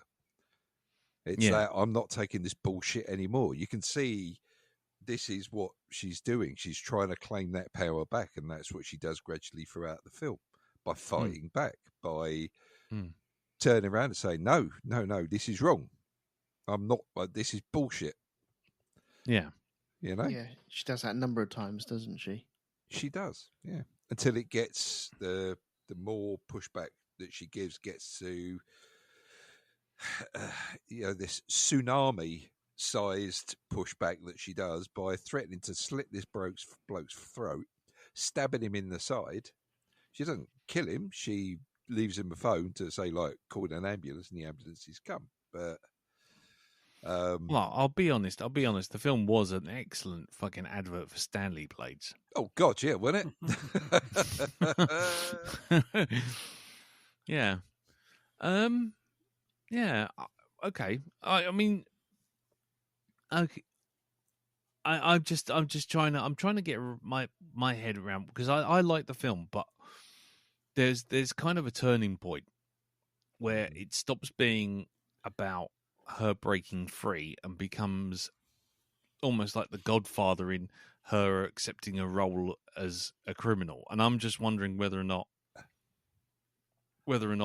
that was the point, that it wasn't the story's kind of going, oh, look, society bad, look, everything treats her bad, but then it's also saying, but society enables these things, and look, she's got away with it, and look, she's made money, and oh, look, she's going to do it again, and it's going to, and she's actually got some kind of addiction to the making the money thing with this particular scam.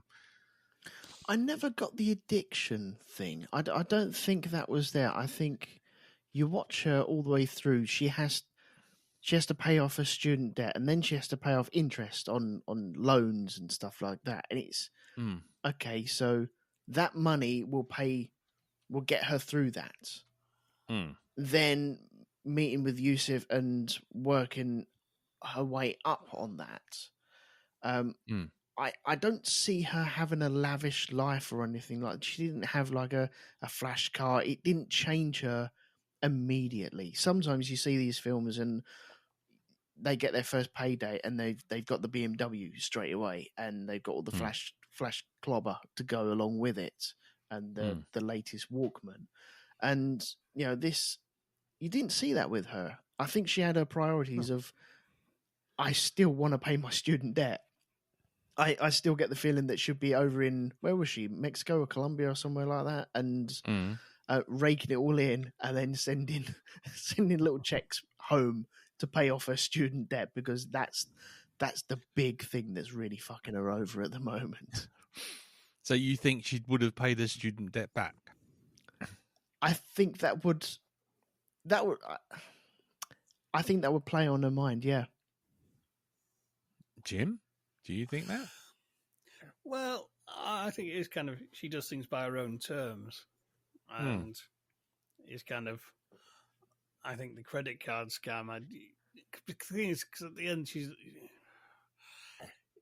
we have no indication of, like, is she, how serious she is. This is going to be the start of a criminal empire, or is it she giving people a break that she needed? Like, here's a chance. You can do this one-off thing, $2,000. There you go, your gold. Away we go. And is it got a bit more Robin Hood deal for her? I don't know. It's interestingly ambiguous because she's not shown sort of being a massive crime boss in South America, sort of Pablo Escobar style. No. But you know what I mean? She's doing something quite small scale. I mean, my personal gut feeling is that she's doing what Yusef was going to do. She's doing this. She's building up a stake, but also I think she has a knowledge of and an understanding of the people she's going to employ as the dummy shoppers. And you know what I mean? Kind of, because Yusef had that as well. You kind of, yes, it's what they're doing is criminal, but it's very much kind of, all right, you're going to be a dummy shopper. You will be breaking the law. If you're not good with that, just go now. That's fine. We say no more about it. You know what I mean? It's not a big deal to us. You know what I mean? If you don't want in, you don't have to be in. It's none of this, once you're in, you never get out kind of crap. Yeah. And I do wonder whether what she's doing is sort of a bit Robin Hoodish. It's kind of, I can make a bit extra money. I can help these people out because this is what I needed to get a break. Because, okay, that's interesting. I mean, I don't know. I don't see anything she does as altruistic. I understand where you're coming from with it, but it strikes me, especially towards the later half of the film, where she stops, where she absolutely, as Darren says, absolutely refuses to take any shit from anyone. Mm-hmm. And that's cool, but the fact that, in the end, when push comes to shove, all of her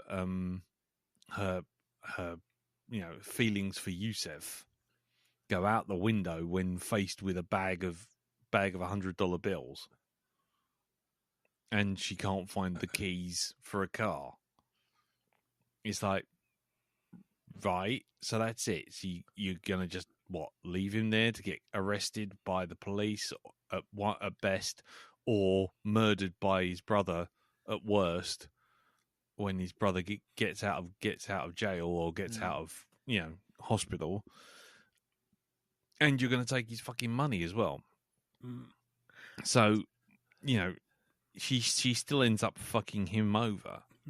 Yeah. And that to me feels like the film's come full circle. She's gone from put upon to put upon E, if you know what I mean. Did she have any choice in that situation though? Everyone has choices, Elton. It's what choices you make defines the character. Okay, what choices did she have in that situation? She couldn't find the keys for the car. So she couldn't find the keys for the car. So she can't drive that car anyway. She can't dump him off at a hospital, make sure he's all right, and then come and collect him in 3 weeks' time. So that's not going to happen. That's out the window. No. So the only other choice is either sit there, watch him die, or sit there and wait for the ambulance, flag them down and get him in there. And by the way, explain what's going on with him and why have you got this big bag full of money. And I don't think that's an option for her either. So let me put it to you another way. There was a phone call that said, "I've been hurt. Please come to this address," by the guy who's got the phone. Yeah. Mm-hmm. Right. Okay. So you go back in, take the phone off of him. You go back to Yusef. You see the ambulance. You flag it down and say, "Here I am. Here I am. I called you earlier. Thank God you're here." Put Yusef in the ambulance, let the brother bloody die, and then take the money and, have it as a black sack of, your own. The ambulance aren't going to question it, are they? I don't know. I really don't know. But well, I wouldn't have thought so. It's like, oh God, there's a man who looks like he's been hit over the head with a massive kosh. Are you okay, sir? a quick, let's get him to the hospital. Yeah, maybe has become the crook, and there's no. That's what I'm saying. Her morals are all out of whack. Yeah, And, there's no because honor of amongst thieves, are there? no. And really the victim all the way through is poor old Yusuf. Because he starts off being the criminal mastermind. Then he gets basically slapped about by his brother. Then his brother robs him before he can rob his brother, and then his girlfriend basically leaves him to die in a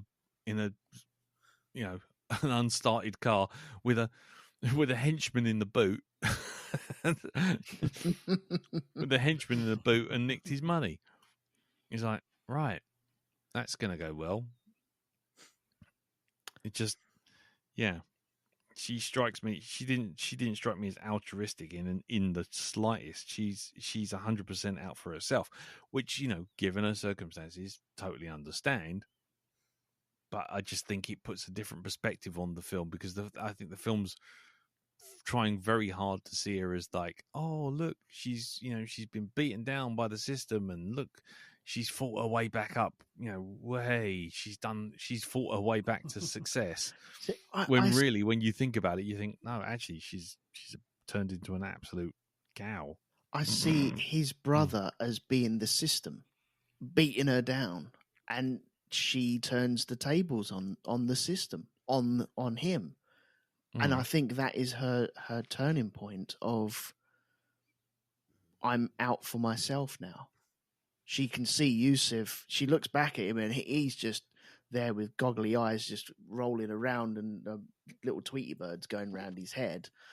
And he's no assistance to her whatsoever. So she has to take control of that. And we've seen her beaten down a number of times throughout this film. And then that was, no, I have had complete enough of this. I have had it up to my eyeballs. No more do I take this crap. And unfortunately, Yusuf was one of them moments of, no, I need to think of myself now, because she was thinking of him. She was thinking of herself and getting the money and splitting the money as well. But I think she was trying to help him along the way. She was trying to force that situation.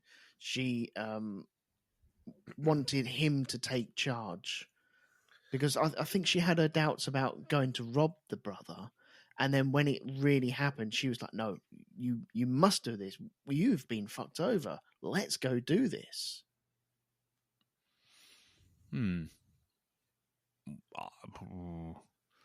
I just got the sense that it was just like, it was always just a case of, you push her once and she goes, and then push her a second time and she goes, fuck no, and then I think the that's guns come out. true. I think that's true, but the pushing becomes bigger and bigger as you go along.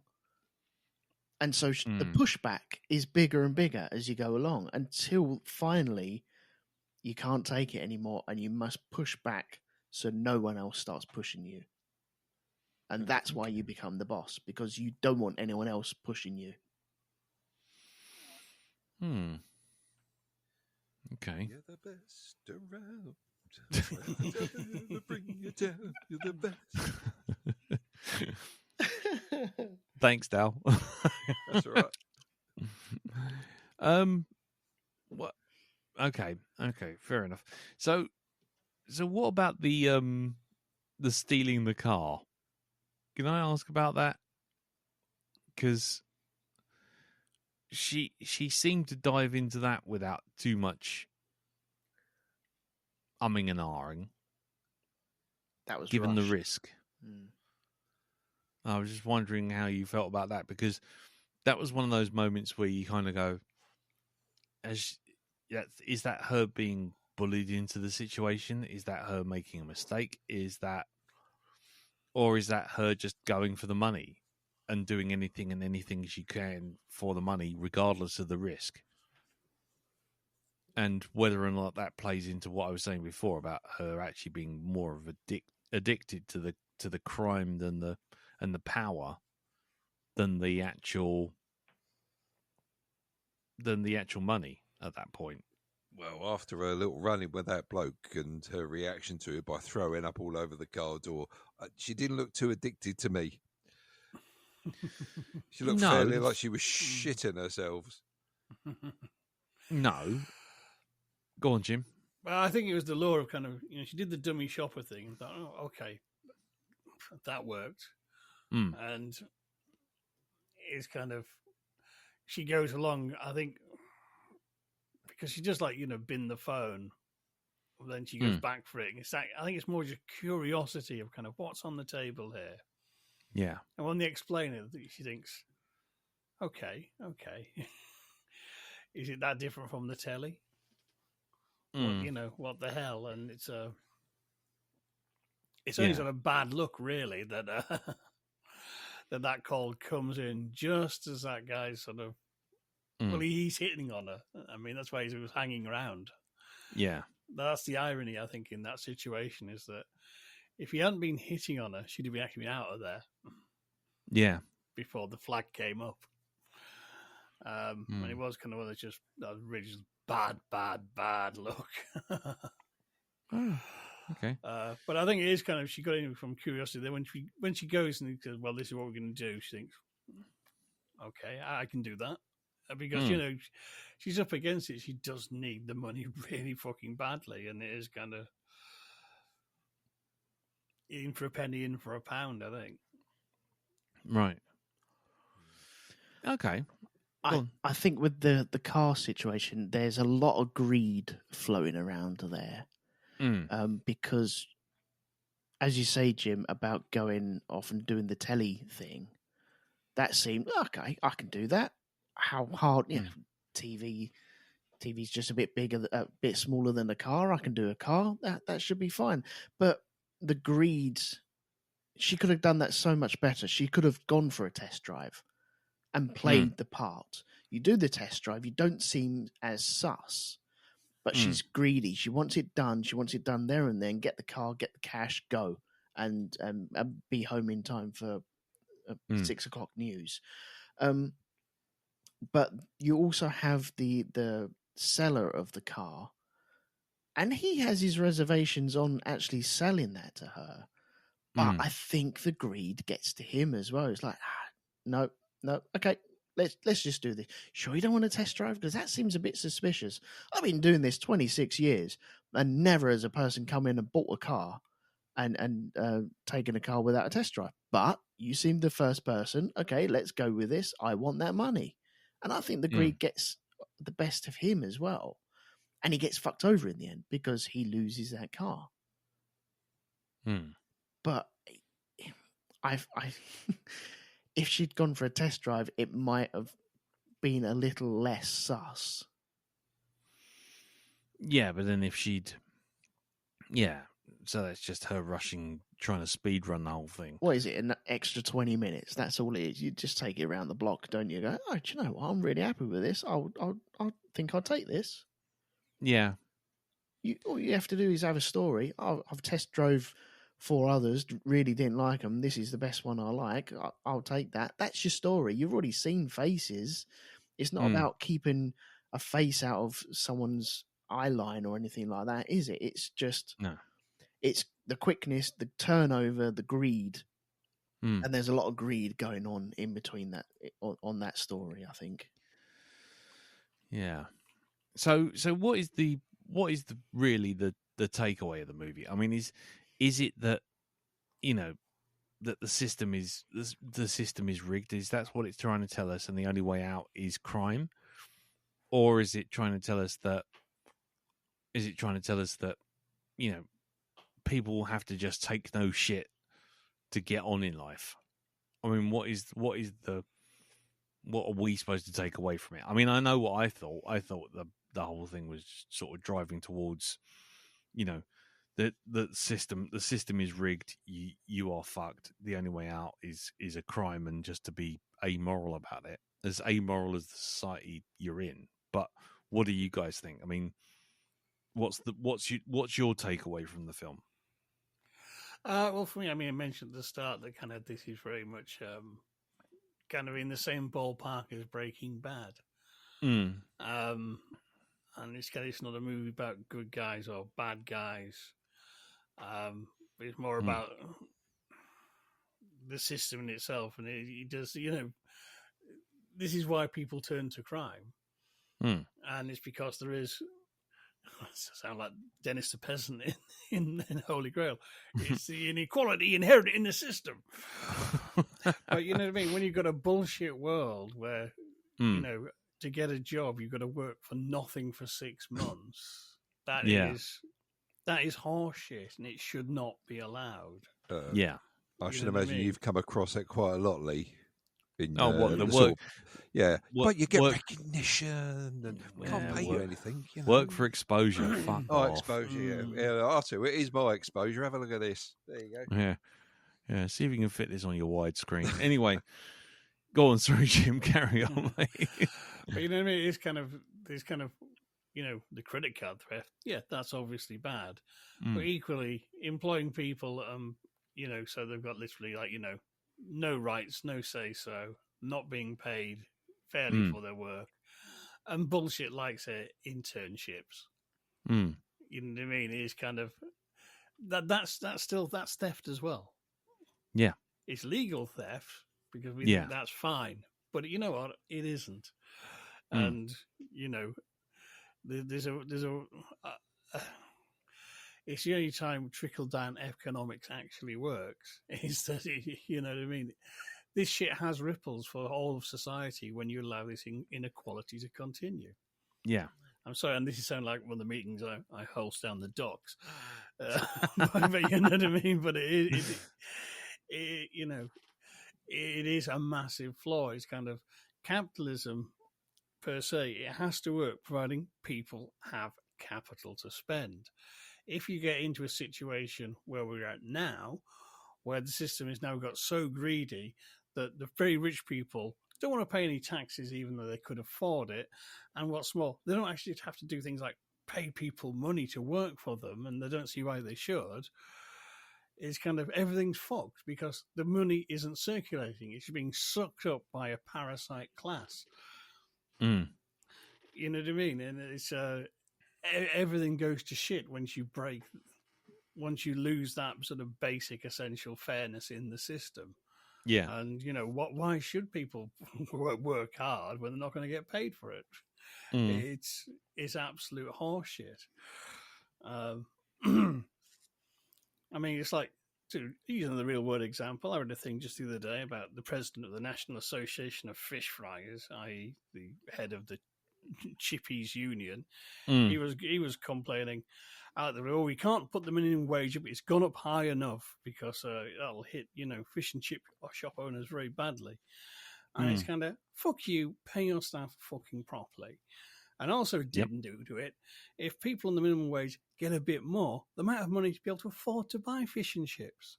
Did you think about that? No, you just thought about, I need to fucking get all the money in my fucking trough because I'm a piggy. Yeah, it's the fuck you got mine attitude, isn't it? That's it is kind of, and then it's kind of like, well, I worked hard for my money that I always inherited, kind of bullshit that always goes hand in hand with this crap as well. Yeah, the Elon Musk. Oh, I pulled myself up by my bootstraps and a massive $500 million trust fund. Yes, exactly. Yeah, well I'm the son of a miner. No, it's someone who owned a fucking mind. Yeah. And I'll tell you what, you still got a small dick, cocksucker. Yeah. No matter how many times you read things shit I can fucking take you out any day. You might have $1 billion, but believe you me, I fight dirty. And you'll be gagging and choking on your own severed cock, you arsehole. Suddenly, surely, Jim's feed was cut mysteriously. Click. Do you remember them days when Jim used to be associated with, like, laid back, easy listening sort of podcasting? Yeah. And now it's that sort of trigger, that hair trigger sort of psychoticness that's suddenly encroached into his, into his body of work. The abuser's become the abuser. Oh man, it's gone full circle. There you go. Have we corrupted him, Down? over think the we last have. 14 years. Yeah. He is the three-legged dog. Yes. Three-legged dog is probably. Yep. Right. Okay. You saying about Mm. the internship being robbery, where she's not getting paid for that. Yeah, I totally agree. You also have the catering business, which is kind of robbery as well because it's very minimum wage and the fee of dropping stuff off of 30 quid, and it's just it's barely making meat, isn't it? Mm. One other thing as well Mm. of I think this film shows you is you can't trust anyone. She's asked her friend about jobs and she's been fobbed off constantly. And then I think it comes down to, I don't know, the luck of the draw where it's like, oh yeah, there is a job. Oh great, there's a job. Brilliant, I'll go for that. And it turns out to be that internship. But it's just, how many times did she ask her friend about the job and she just been kicked back again and again and again? Maybe because she knows that it's going to not work out for her anyway. But it's just be up front with your friend. If it's going to work, put them forward. If it's not going to work, be honest about it. Well, it's all about appearances at that point, isn't it? Yeah. Because especially considering it was a fashion magazine. But the other thing I was going to say was, did you notice that the lady who was teaching Aubrey Plaza the system was the previous intern? And I remember. yeah, she's going, oh, and so you just do this and you just do that and you just do this and you just do that. And then she's like, right, and that's it, I'm out of here. And just left. Okay. And it's like, yeah, so that's an intern that didn't make it to 6 months. The Del Toro person. Yeah, the Del Toro, yeah. That's it. She's pieced out. Just sort of like, not even, just all automatically assumed that Aubrey Plaza's character that Emily would actually, that she would actually take the job and didn't wait around to find out. Yeah. And just fucked off. And it's like, there you go. I just found that interesting. That was all. Just I've had enough. I can't take this anymore. I'm moving on. I need money. I need it. I need to be paid. Exactly. Right. Okay. I'm acutely aware that the time is moving on. Does anyone have anything that they want to bring up about this film that they really want to lay out flat, which I haven't covered by my bumbling questions? Yeah, I have one thing. Yeah, go for it. So when when Yusuf phoned up to find out whether his bank account had been cleared out, I found it very unrealistic that he wasn't asked a security code, his birth certificate, and various. It wasn't a holding pattern queue with and a robot speaking for like 3/4 of an hour. That's right, yeah. Put on hold for ages with stupid, dumb music. Him just looking at Aubrey going, yeah, I'm on hold. Yeah. There's nothing I can do. Could you give us your 10-digit security number, please? Hang on, I haven't written that down. Well, I'm afraid we can't check that for you. It was very easy just for, has there been any movement on my account? Yes, it has. It's been cleared out. Great. Thank you very much. And he put the phone down. I was like, yeah, okay. I understand this is a movie, but Yeah. That was like pure science fiction getting tracked straight away. Jesus Christ. Yeah. It's like, oh, hang on, they're answering. Oh no, it's just recorded. Your call is important to us. Shit. Yeah. Yeah. Anyone else? Anyone else got anything? No. No. Okie dokie. Jim? No, I'm good, I think. Yeah. I mean, it's a really good film. It's really interesting. It's just I think beyond the social outrage, you're kind of stuck, really, aren't you? Yeah, I think this is another little hidden gem that we found. So thank you, Jim. Definitely. Definitely. Cool. Well, there you go. So, like I say, Emily the Criminal is on Netflix until the 30th of September. Take a look at it, and if you want to send any feedback in for that or anything else, do send it into feedback@blackdogpodcast.com on the email, or go over to the Facebook group, which is facebook.com/groups/the Black Dog Podcast.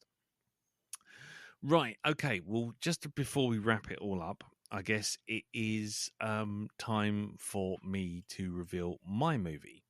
Now, I've got two films, actually. In the interim, while we've been discussing this, one other film occurred to me. And I won't say why in case you haven't seen it. So I've got two films. Would you like to watch a film that is kind of tangentially related to this one in slightly different way? Or would you like to watch something a lot more frivolous and less of an anxiety attack? I'm cool either way. Okay. If you having like the anxiety one creates like a season, then yeah, go for that one. But I'm Okay. cool either way. Okay. Jim? Well, knowing that you're going to be flying back across the Atlantic, I'll go frivolous. I'm intrigued by what the stressy one is. I must admit. Okay. Darren? Yeah, whatever's good. I mean, there's a liability of the same amount of probability that either could be shit. So there you go. Okay, I can tell you that both of them have 4 stars out of 5 on various review sites. So they're both equally good, but they're quite distant apart. So, like I say, you got the frivolous one, or you got the stressy one. Right. Okay. You know, Boyzone were a really successful band. You know that, didn't you? Just because they're successful, mate, you know, doesn't mean to say it's only words. Yeah, that's him. I don't mind. Just, you know. Oh, all right. It's you know, life is a roller coaster. Oh God! Just got to ride it. You know. Oh no. Okay. Right. Well, if we're going to go frivolous, then are we going frivolous? Yeah. Yeah. Why not? Okay.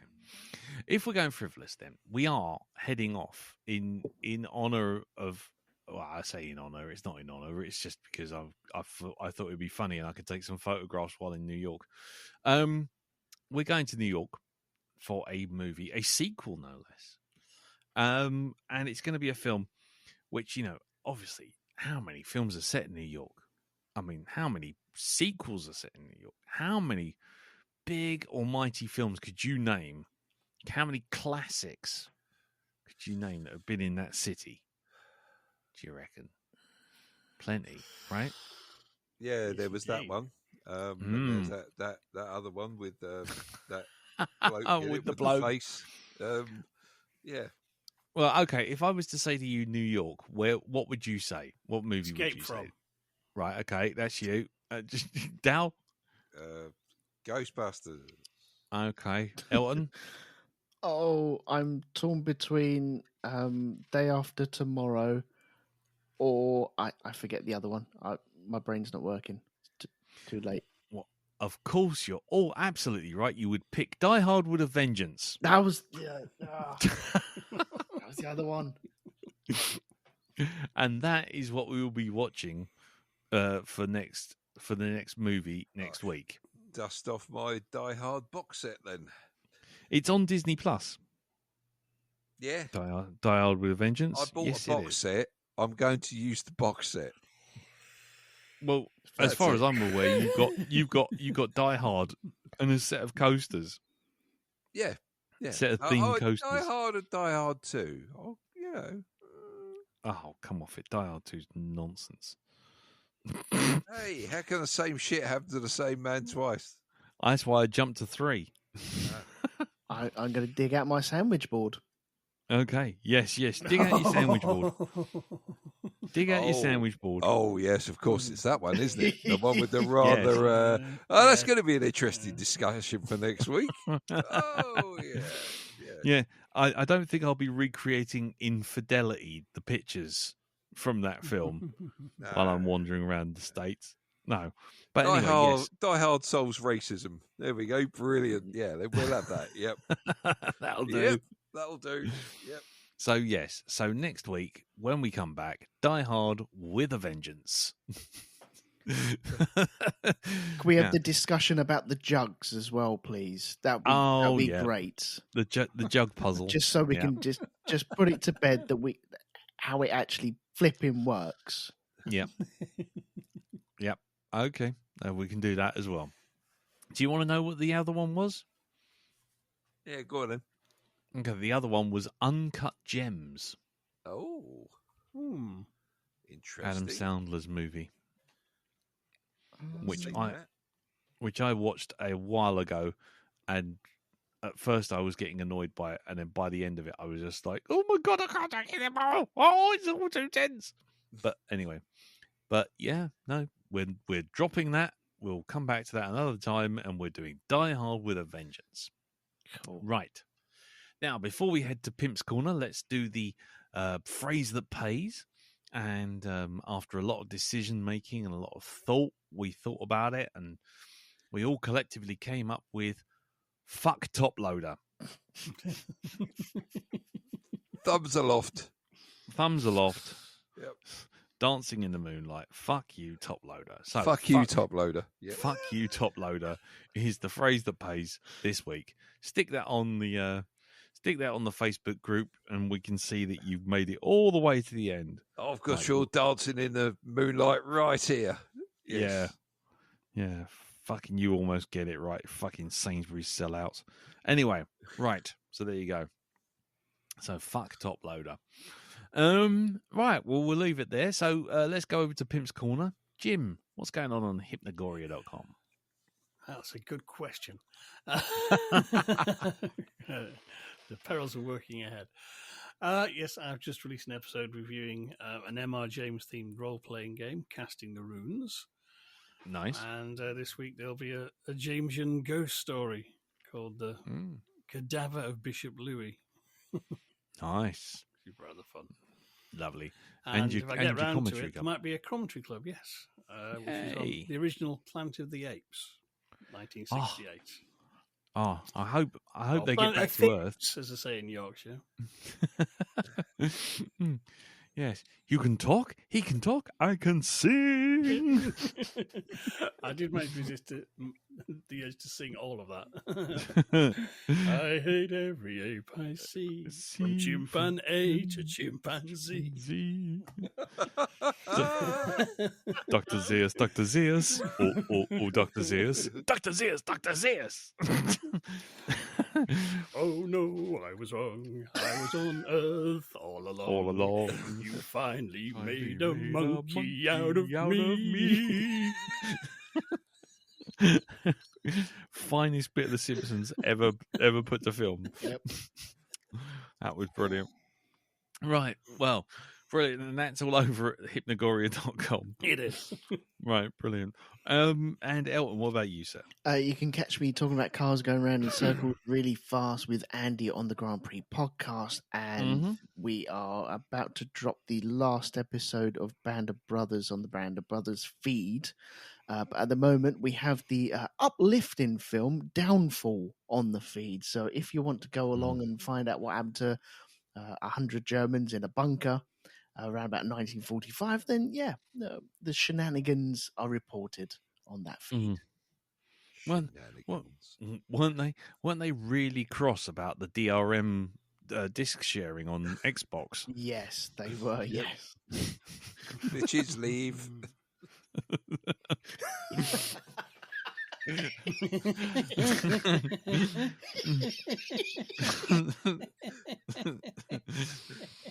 Right.